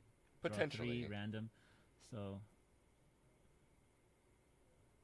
Yeah, so he would probably want to play the Bowmasters before the Inquiry. Even if it's countered, if you don't use it, you might literally lose it.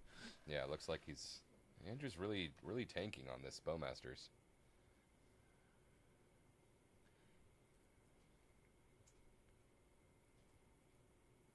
Oh. He might Inquiry and then hold priority and cast Bowmasters? I don't know what's happening. I think Bowmasters should be coming down. Is he trying to bait out a Force of Will?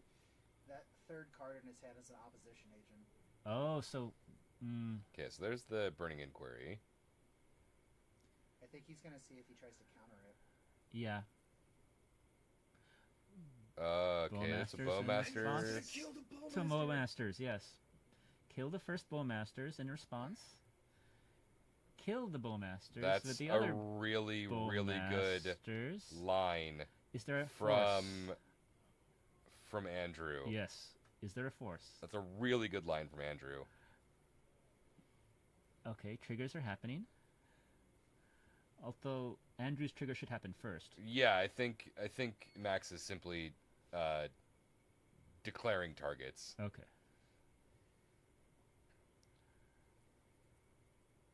Yeah, so his Bowmasters kills that Bowmasters. And Max's Bowmasters kills one of his, swords. and then he has that swords that we. Oh, he must have gotten a second one, right? Because he already swords the Dothy Voidwalker. Right. But Andrew is now left with a 2/2, and Burning Inquiry resolves. And 3 randomized.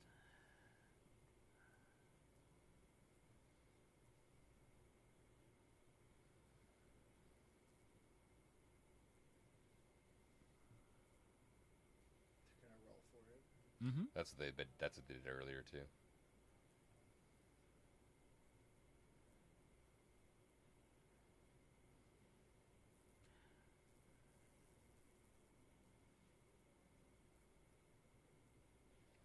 One through I think 5, it's 6 one, yeah, reroll. one through 5, and then it's going to be 2, 4, 6. Yeah. Yeah. All right. And he hit Bowmasters. True Name Nemesis is in the format again. Shieldred is that other card. Is that Shieldred and a Thoughtseize, Mm. which leaves Andrew in hand with an opposition agent and another Shieldred. Interesting. Amazingly, Shieldred could stabilize him here. Yeah. Shieldred can be very good. Would you have attacked or blocked in this situation with the Orc Army? I mean, I wouldn't have left it back for blocking. It doesn't do much for blocking here. You would have kept the other Orc Army and the Stoneforge from attacking. That's only 2 points of damage. I don't think Andrew really cares about that. But yeah, you may be right. Okay.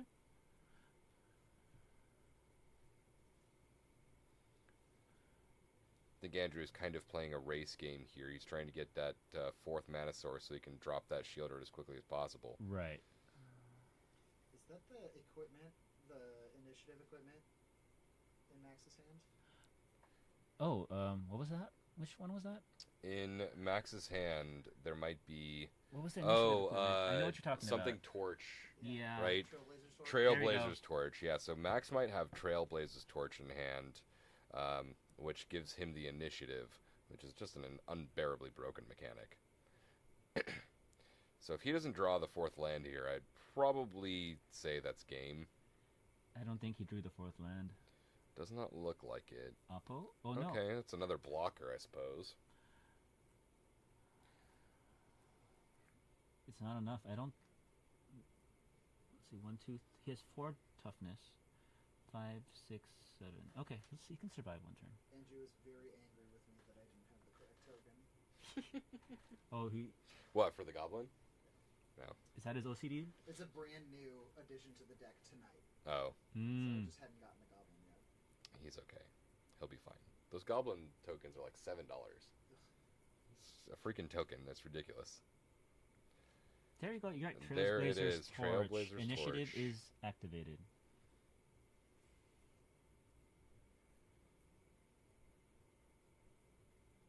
I know people have been testing that with Stoneforge, but I don't really see a lot of good results. or I haven't seen many results at all, but I good know. comments on it. Yeah, I mean, I don't think it's being played enough for anybody to actually have those comments, but it seems to be doing well for Max here. I mean, Max was already ahead in this. Max just played it because he had it. at Yeah, I this mean, point. might as well, right? Looks like Andrew's probably just scooping it up here. Right. Yeah, Andrew's just going to be scooping it up here. Getting the initiative in 2 turns. No matter what Andrew does in 2 turns, he's losing 5 life from the initiative. Like, Mhm. there's no way Andrew's really going to be able to get through to take the initiative away from Max. The initiative ability, it just ends games, and for a long, at least to my knowledge, it stopped control from being playable because if they like to durdle, they just die. Oh yeah, I mean, initiative can cycle through really quickly, and it really depends on like the style of deck that you're playing with initiative, because there's a lot of. I mean, you play 2 initiative creatures, and you just keep going forward and forward every single time you play an initiative creature. Mm-hmm. You either take the initiative or you delve deeper into the dungeon every single time. So you're playing. You know, I know White Plume Adventure is now banned. Well, what's the other one now? Seasoned Dungeoneer. There is Caves of Chaos Adventure. Caves of Chaos Adventure. I think the green one is even seeing some amount of play. There's like red-green Stompy variation. that's playing. Yeah. So I mean, initiative is just such a damn good mechanic, and it is no surprise that Andrew just scooped the game I'm right when he actually saw it. very curious what happens with initiative now that Goblin Bowmaster plays, because it creates 2 1/1 tokens at the very least, which can take back the initiative if the opponent plays it. No matter Right. what. Right. Yeah. So it's going to potentially be back and forth, which is unfortunately does not actually help the initiative player as much, because normally they just spew forth their hand and then Right. ride it. If they ever lose it, it's very difficult for them to get it back, even if they can get another initiative creature, Right. because well, they use so many resources to get this initiative on the battlefield that it's hard for them to come back because the other guy has full resources still. Right. Yeah. If I empty my entire hand and my opponent's got a grip full of cards, if I lose it, I mean, that's one of the things about those initiative decks is that they start off really strong, but they actually have a chance of faltering if you're not, if you don't win the game by turn 3 or 4. Like my opponent played a turn 2 initiative creature, and I had a turn 1 Mother of Runes, and then I just Swords or Solitude his, and then that was the big game. Yeah, pretty much. Once you take the initiative from your opponent, if they don't have another way to get it back, the game is probably over. Yeah, he had to use Simian Spirit Guide, a Lotus Petal, and he only has like, what, 2 or 3 cards left? You hard cast Simian Spirit Guide? No, he used it to cast the initial. Oh, I see. Oh, I see. Yeah. I mean, a lot of those initiative decks, one of the things about them, too, is that a good third of the deck is mana sources, if not more, right? I guess way more. Probably half of the deck is mana sources. It's amazing. 28 to 30 cards is usually mana sources. You're playing Crow Mox, Simian Spirit Guide, things like that. Lotus Petals. You're playing City Lotus of Traders, Petals. normally the typical 4. Yeah. You're playing the Ancient Tombs. You have almost 20 plus mana accelerations. Spells or lands. Right. Yeah. I am no stranger to the mono red Stompy or even like black Stompy decks that also are trying to I love ramp watching into black things. Stompy Yeah. decks play. I just don't see him. They're no longer wholly aggressive though, because they always have that Leyline Helm combo potential. Yeah. Leyline Helm is usually played in those mono black decks nowadays. And unfortunately, the black initiative creatures aren't just as good. No, they really aren't. I mean, you can play the 4-drop one, but it doesn't really do much on its own. Gains lifelink. I guess. It doesn't really do. It's not great, though. I mean, again, it's just for the ability, you know? I guess. Just start yeah. it. I mean, you can turn 1 initiative in that deck if you really wanted to, but I think if you're playing mono black, you probably just want to be doing other things. And our resident black-white brewer, Eugene here, he's tried scam in 17 different variations before. 17? Is it actually 17? No, Oh, okay. I've seen variations of that list every week for like months and months and months. I'm going to say yes. My personal favorite is to take a deck that works and add cards into it that are bad until it stops working. Which is usually probably the first time. It's typically the 4th. Oh, okay. Sure. I remember you went on a 3-month Death and Taxes win I did. rate. You just didn't lose. All right, our players have shuffled up. They are looking at their 7 for game 2. This is Andrew's actual deck. Oh, we switched up. This is, I guess they're starting again then? No sideboarding? Well, no, I mean, they just have been sideboarding. This is the discard deck. Oh, I thought you said this is Andrew's actual deck. Yes, No. What he's physically playing. Because he pulled the list up for us. Got it. I'm like, I thought he just said, I'm going to give up on this list. I'm going to play what I want to play now. Let's see.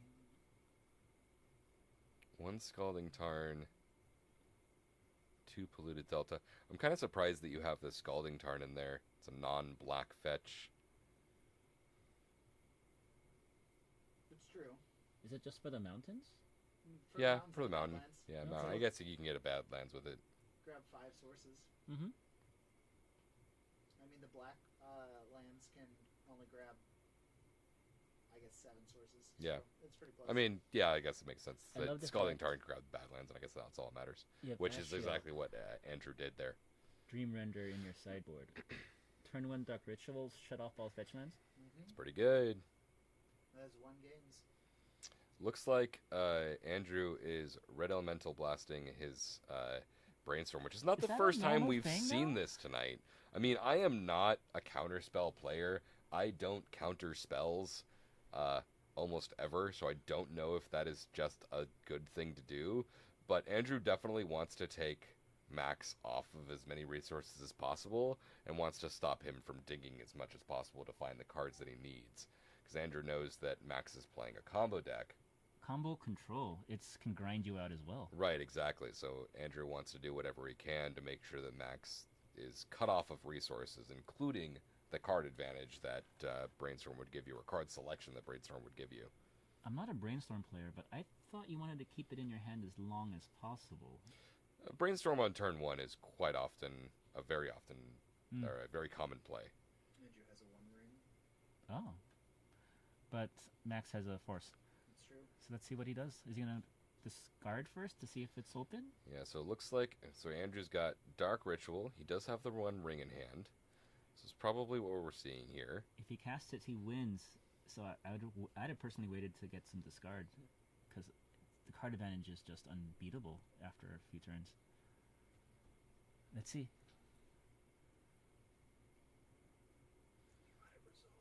Wow! And he still drew the 5/5 lifelinker off the top. That is pretty good. A miracled. I was gonna say Catherine of Saint Trap, but that ain't it. It's Saint Catherine. I can't remember the name of that card. The full name of that card. Warhammer 40k. Warhammer 40k card thing. Max is gonna be really upset hearing the stream later on. It's like his favorite card. It's a good card. It's just not online still, I think. Triumph of Saint Catherine. There we go. That's it. Got it. I thought it'd be I got legend, it. but it's not. No, that card is not legendary, which is really upsetting. It should be.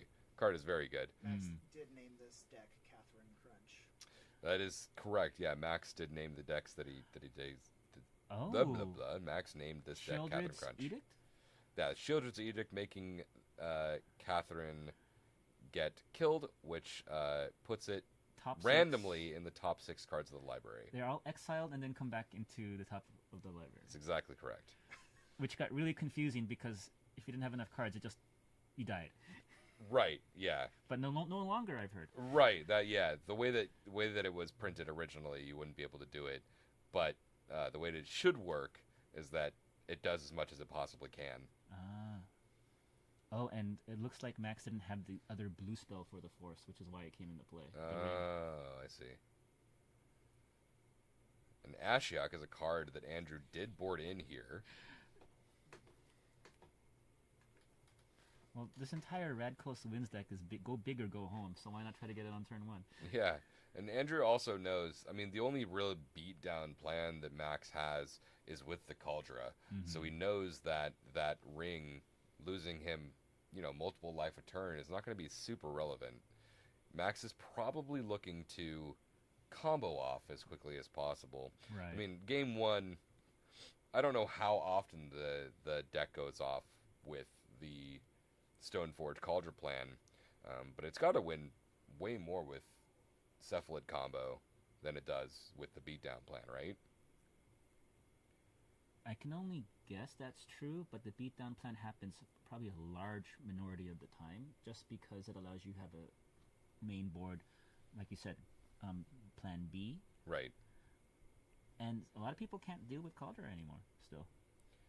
Although everyone seems to be playing swords, and if you have prismatic endings, it's not the way you're going to win it. Right. Ooh, if this resolves and he can minus and get rid of that Catherine off the top. Right? I'm glad Max remembered. So Max is fetching in he response fetched. because... It's already off the top. Yeah, so Max is fetching in response not only to make sure that the Ashiok doesn't stop him from fetching, but he also wants to not have the ability to, or the possibility of Ashiok milling Triumph of St. Catherine. Right. I mean, it still could, I suppose, right? He's shuffling his library, so he could hit it I'm off the top 4. Guessing But Max plays 4, right? It is, he probably plays 4. So we might hit another Triumph Could be a of different one, St. yeah. Catherine, which fits with the 40k lore. Yeah.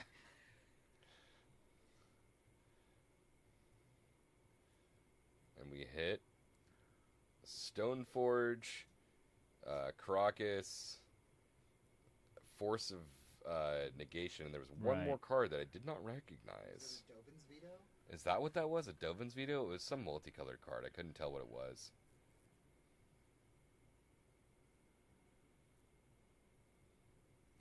End of turn. Draw End of turn. 3. Draw 3, take 3. That's not how that card works. He'll be taking 3 at the beginning of his upkeep. Exactly. In which case, then he'll draw 4. in I have response to made the that trigger. mistake multiple times where I believe that it's lose life equal to the amount of cards that you just drew. Like, Oh, that's why it's broken. yeah. Because you can untap with its other spells. You don't lose the life. You Right, just draw right. more and more cards. And my current favorite combo, Mind Over Matter with the One Ring. Jeez. In EDH, of course. Right.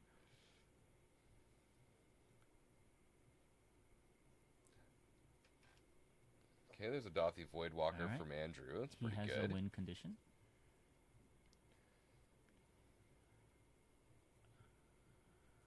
That looks like Yep. True Name Nemesis Yep. coming down from Max.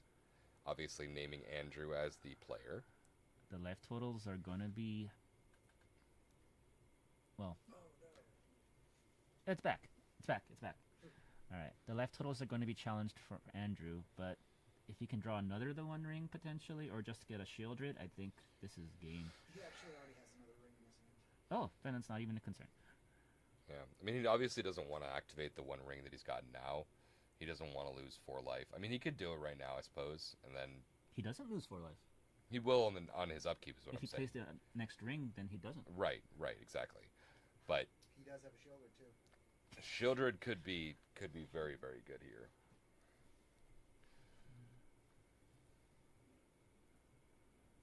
So we're gonna have a weird layer where Dothy is preventing cards from going to the graveyard, right? It's Right, exiled. correct. Okay, so he has double graveyard removal because then the Ashiok, which is probably going to die next turn, is Right, so essentially moving Ashiok stuff. just Ashiok just puts things right in exile, and Dothy does the same So thing. there's no combo potential because it's already going to exile, doesn't hit the graveyard at all. Correct. Okay. Nope, or maybe not. Well, they get exiled. They get exiled with counters on them, right? The Dothy counters, whatever they're called, void counters, I think they're called. Oh, you're right. You're right. So Ashiok's that's not a why, permanent effect. right? Okay. That's why Max is putting them under the Dothy, so that Andrew has the potential to cast those spells because they were exiled with the replacement effect that Dothy has. Because Ashiok would exile them already, If yes. but Dothy has a replacement effect that happens that, and there's the Shieldred. and yes. in response, let's see if there's a swords.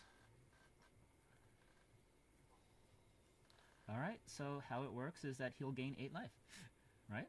That is exactly correct. For every card that Andrew draws from now on until that Shieldred leaves, he will be gaining 2 life per card.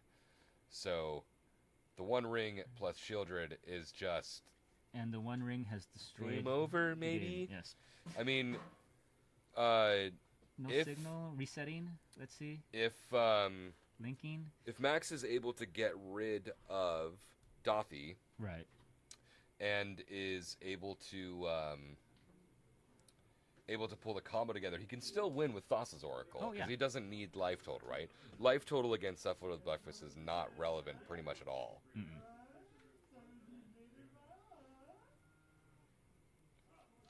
Waiting for stream to come back on. I'm so sorry about all the technical difficulties. And we're back. Fantastic. We are back. And there's a hymn to Turok with the remaining 2 mana, it looks like, in order to make sure Max does not have a play.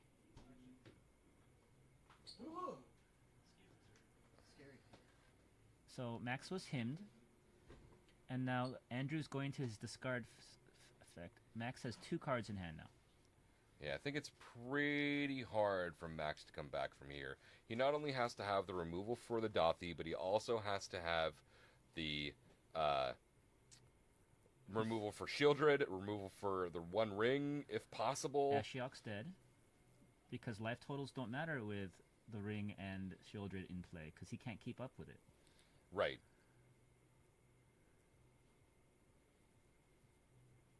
He has 1 card left, Max, and then Andrew has 7, because he discarded.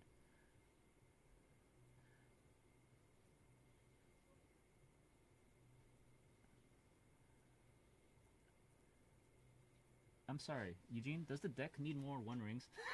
I just picked up a third. Oh my gosh. Yeah. Excuse me. Every deck needs one more One Rings. Card can just go into any deck. Bowmasters, Still Doesn't matter even a little. doesn't. I don't... Well, Bowmasters can eventually kill Shieldred. yeah, How many lightning bolts Andrew has in his hands? Multiple. I can't Yeah. tell. He had like He's got like 2 or 12 3. cards in the Yeah. end of the last turn. He's got like 2 or 3. There Yep, it is. that was Okay. his last card. Okay. He's got, it looks like 2 lightning bolts in his hand.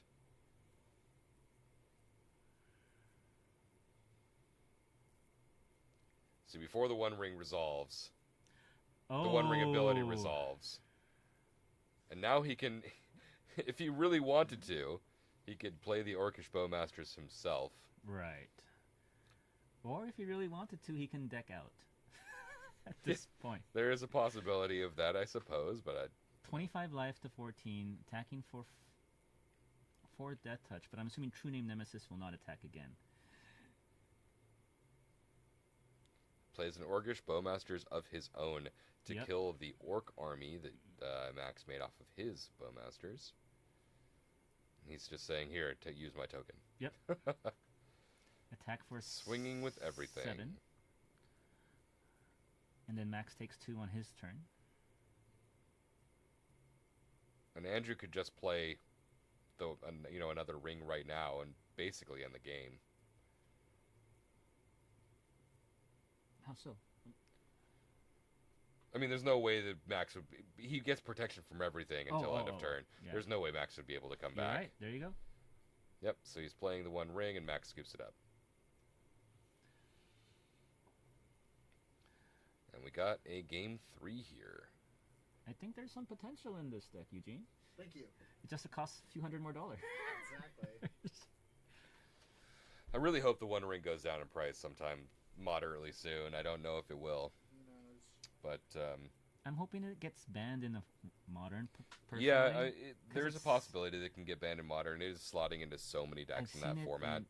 in Merfolk Yeah, in that format and win, and I was amazed. Burn is playing it. Yes, because Like there are some versions of that card of Burn that are playing the one ring.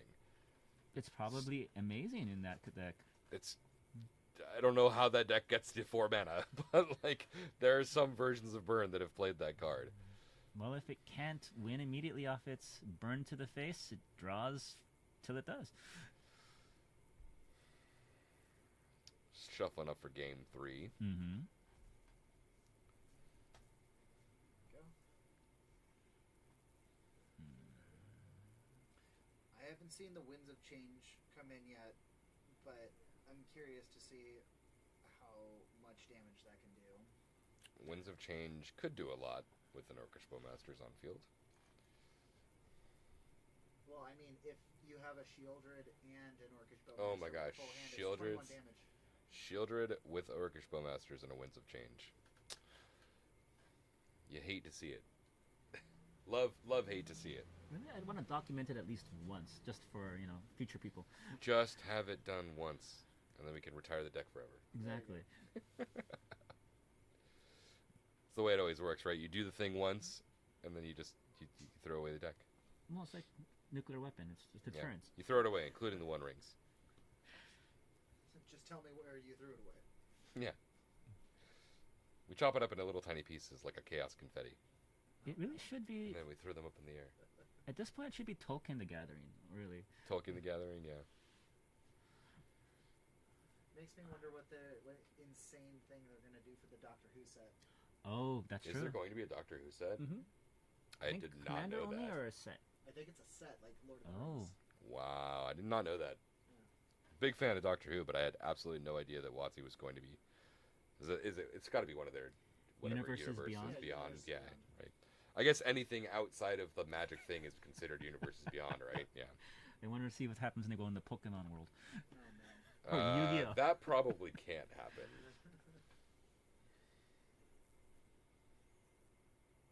I suppose it could in some wacky, crazy world, but there's got to be some sort of like weird, like conflict of interest laws there somewhere. Well, you buy because the licensing rights for one set. That's pretty much I it. guess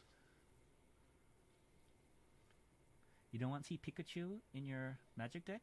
Because you not already use tokens. Pikachu with like the grim, gritty magic art. Yeah, I'd love that. Seb McKinnon doing Pikachu art. Oh my god.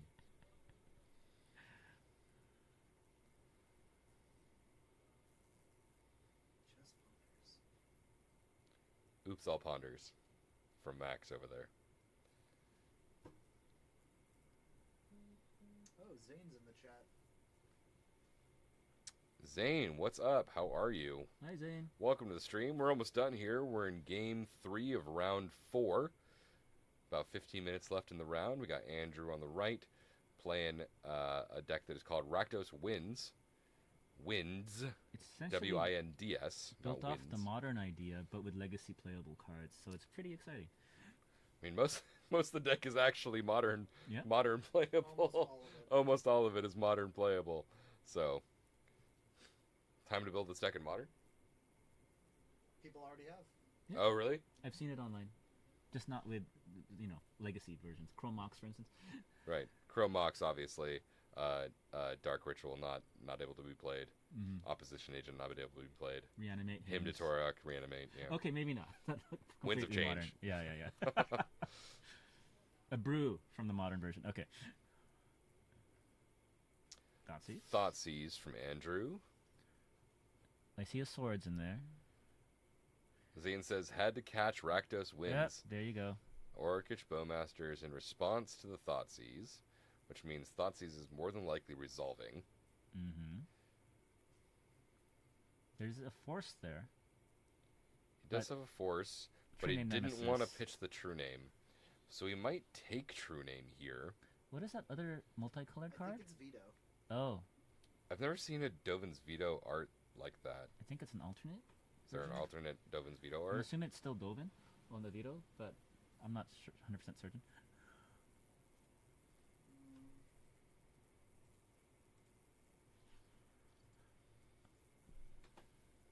What do you think of the new Swords to Plowshares? It does look like Dovin on the card. Mm-hmm. What do you think of the new Swords to Plowshares art with Sam and Frodo?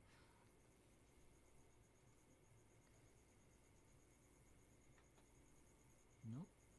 No. No, it's not Dovin's Veto. I don't know what that card is. Huh. Whatever it is, he pitched it Yes. to Force of Will. To stop the second Bowmasters. We'll have to talk to Max after the game to see what that card is. I like the new Swords to Plowshares, William. Mm.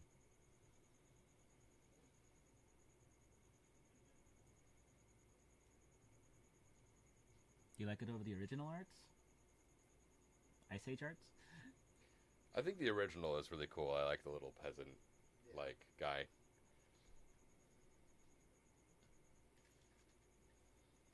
Oh, it's a super loud bug. It's like, what is that? Little crickets outside of the studio. Yeah.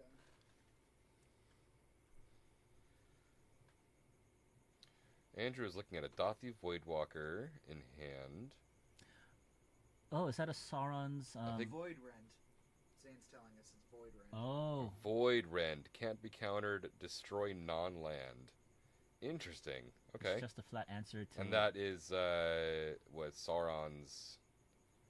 I can't remember what it's called. Sauron's Ransom. There you Sauron's go. Ransom. Thank That's you. it. Yeah. It's the cheaper reverse fact to fiction. Your opponent gets to look at the top four, puts them in two separate piles, and you pick one. So it's basically just like, what's it, the ETB of Atris? Why would anyone know that besides us? Judge's Tower, right? Yeah. Oh, he's got the ring. Was that his wedding ring? I don't know.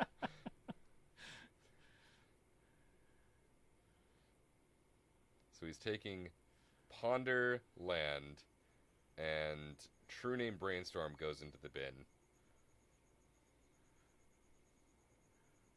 Yeah, so he's using a ring and using the Bowmasters as his ring bearer. Ah, that makes sense. Okay. And that is his wedding ring.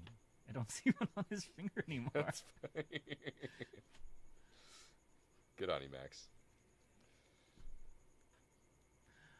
I've always wanted to know, though, why are the Orcish Bowmasters the premier removal effect in Lord of the Rings? I thought they weren't actually precision Well, they're not Yes. stormtroopers, right?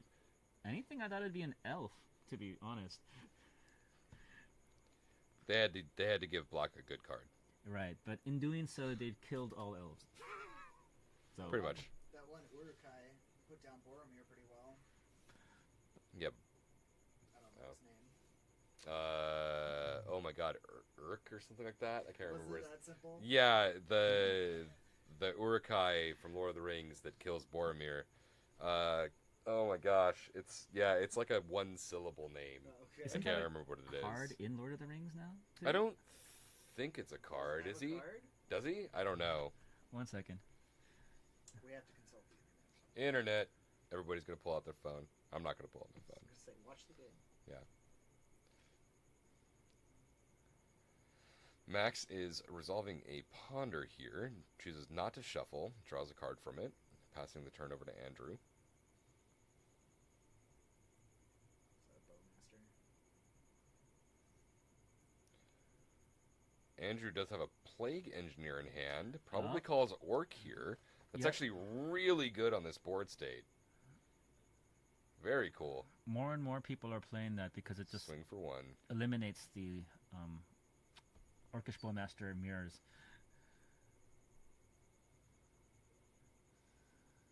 Was this it?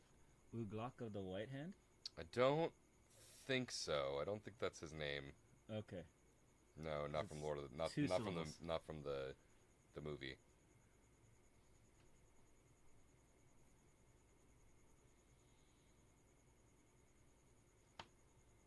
Passed it right back.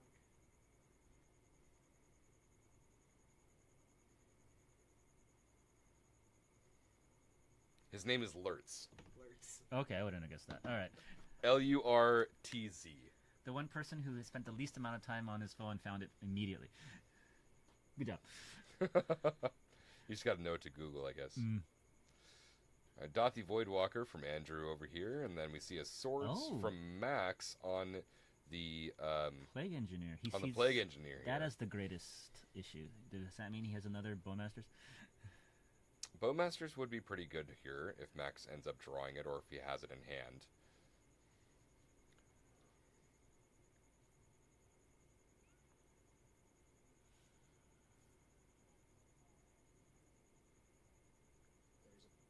Snapcaster. Snap. So Snapcaster swords possibly. Swords hitting Dothy maybe. You would assume so. Or he could just brainstorm. Yeah, that's exactly what's happening. All right, he has one card left in hand. Is that what I'm seeing? Yeah, Max has one card left in hand. About to be two from his draw step, so he draws Sauron's Oh. ransom again. And there's a refill.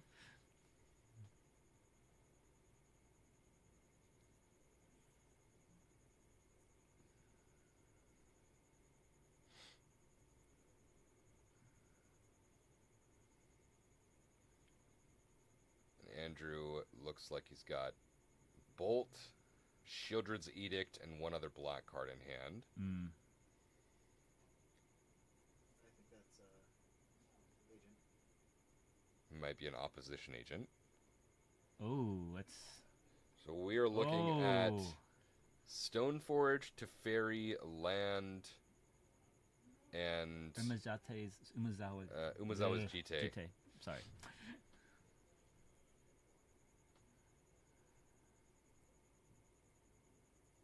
How would you divide this? I would probably go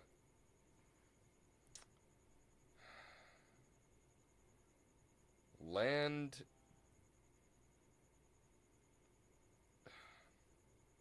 It's hard because if you go Land Jite in one hand, right, he obviously picks the other one because Jite is kind of irrelevant on his current board state. Oh, he doesn't know which pile is which. He doesn't Oh, know no, yeah, one's face up, one's sorry, face you're down. right, you're Yeah. right, you're right. So Oh. Oh, windmill slam. Mm-hmm. So he took the other one pretty hastily. So he got Stoneforge Jite, which is actually pretty huge. Right. I don't know if I would have put those. Together? Yeah, I don't know if I would have put those together, but I mean, Well, Stoneforge, by that's a pretty hard itself decision because is difficult to deal with. Unless he has this card to handle now two equipments. I mean Andrew had the answer for the Teferi, so maybe he should have put like Stoneforge Teferi in play, because now he has he just drew the Stoneforge is bolt. Okay. And Max is pretty far away from casting the Cauldron Complete. He's 2 mana away, actually. Right. Well, that's a So- lot. 2 mana. 2 mana is quite a bit.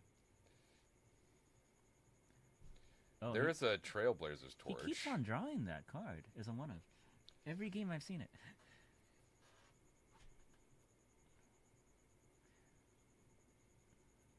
just all equipment in his hand and a land.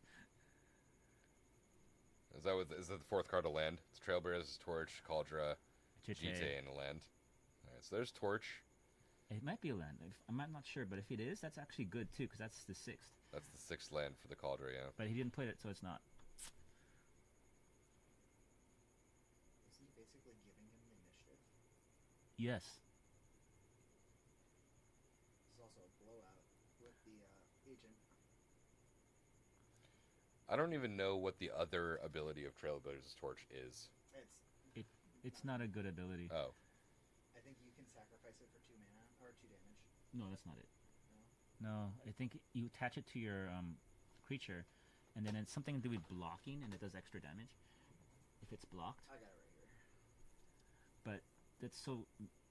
Most of the time, that's just not relevant. And since there is no force, Andrew gets Max's land. So what's it say? When Trailblazer's Torch is on the battlefield, you take the initiative. When an equipped creature becomes blocked, it deals 2 damage to each creature blocking it and equip for 1. But no one is really going to block it in general. No, that ability is irrelevant.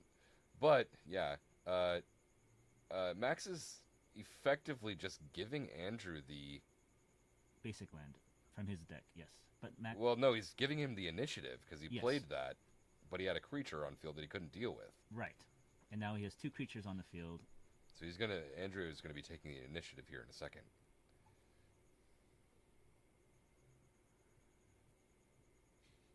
So he gets to search his deck for a basic land.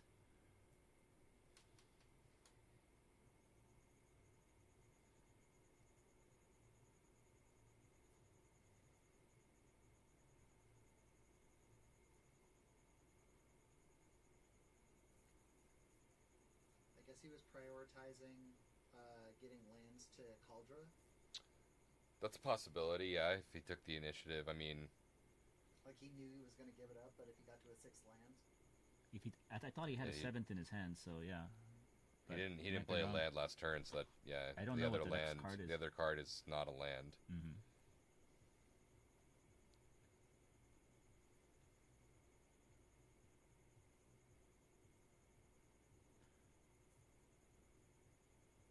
Now, I don't think this is breakfast any longer. Doesn't seem like it. Yeah, it seems like just an Esper Stoneblade list of some I sort. have not seen a Cephalid. Yeah, because we haven't seen Cephalid, we haven't seen Nomaded Core, we haven't seen Shuka, we haven't seen any of these cards that this could be breakfast for. And it's really funny because breakfast does play all of the other cards as well.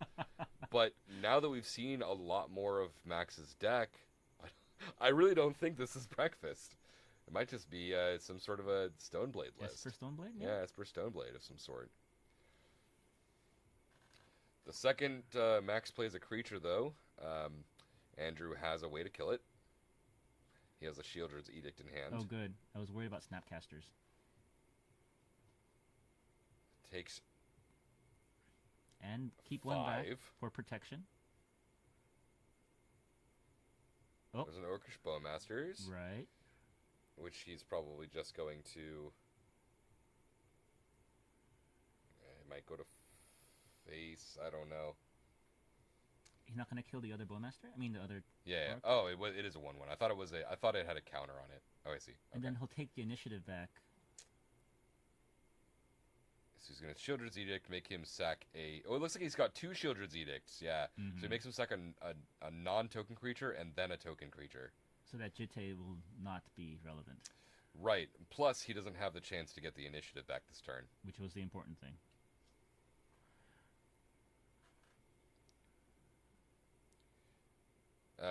Max is dead on the next turn because Andrew has had the initiative for multiple turns, and then when Max passes the turn and goes to Andrew's upkeep, he goes deeper into the dungeon and does the trap one, which Yep. makes the opponent lose 5 life. So what is that card? It was another Bowmaster. Oh. Oh, it was another Bowmaster. I couldn't recognize where it was. He finally drew a Force of Will as the last card that turn. And that'll do games. it. Good games. 40 seconds before the rounds ends, but good games from Andrew and Max. And Max with the juke, it's not breakfast. Yeah. Absolutely. We was sitting here pretty much the entire time thinking it was breakfast. We probably should have known it in game 2, not seeing any of the combo pieces. But that is, that's okay. I'm really happy that we got to see the black-red list on camera. Really sweet deck. Super cool deck. Really, really neat idea. It grinds really well, actually. And being able to see Burning Inquiry and Legacy is not a thing you get to do often. So, happy that we got to see that on camera. Goodbye, Madness deck. It used to be great, but That's it can't compete right now. Thing of the past, I think. Yeah, for sure. All right, everybody. I think that is going to do it for the night. Thank you so much for tuning in.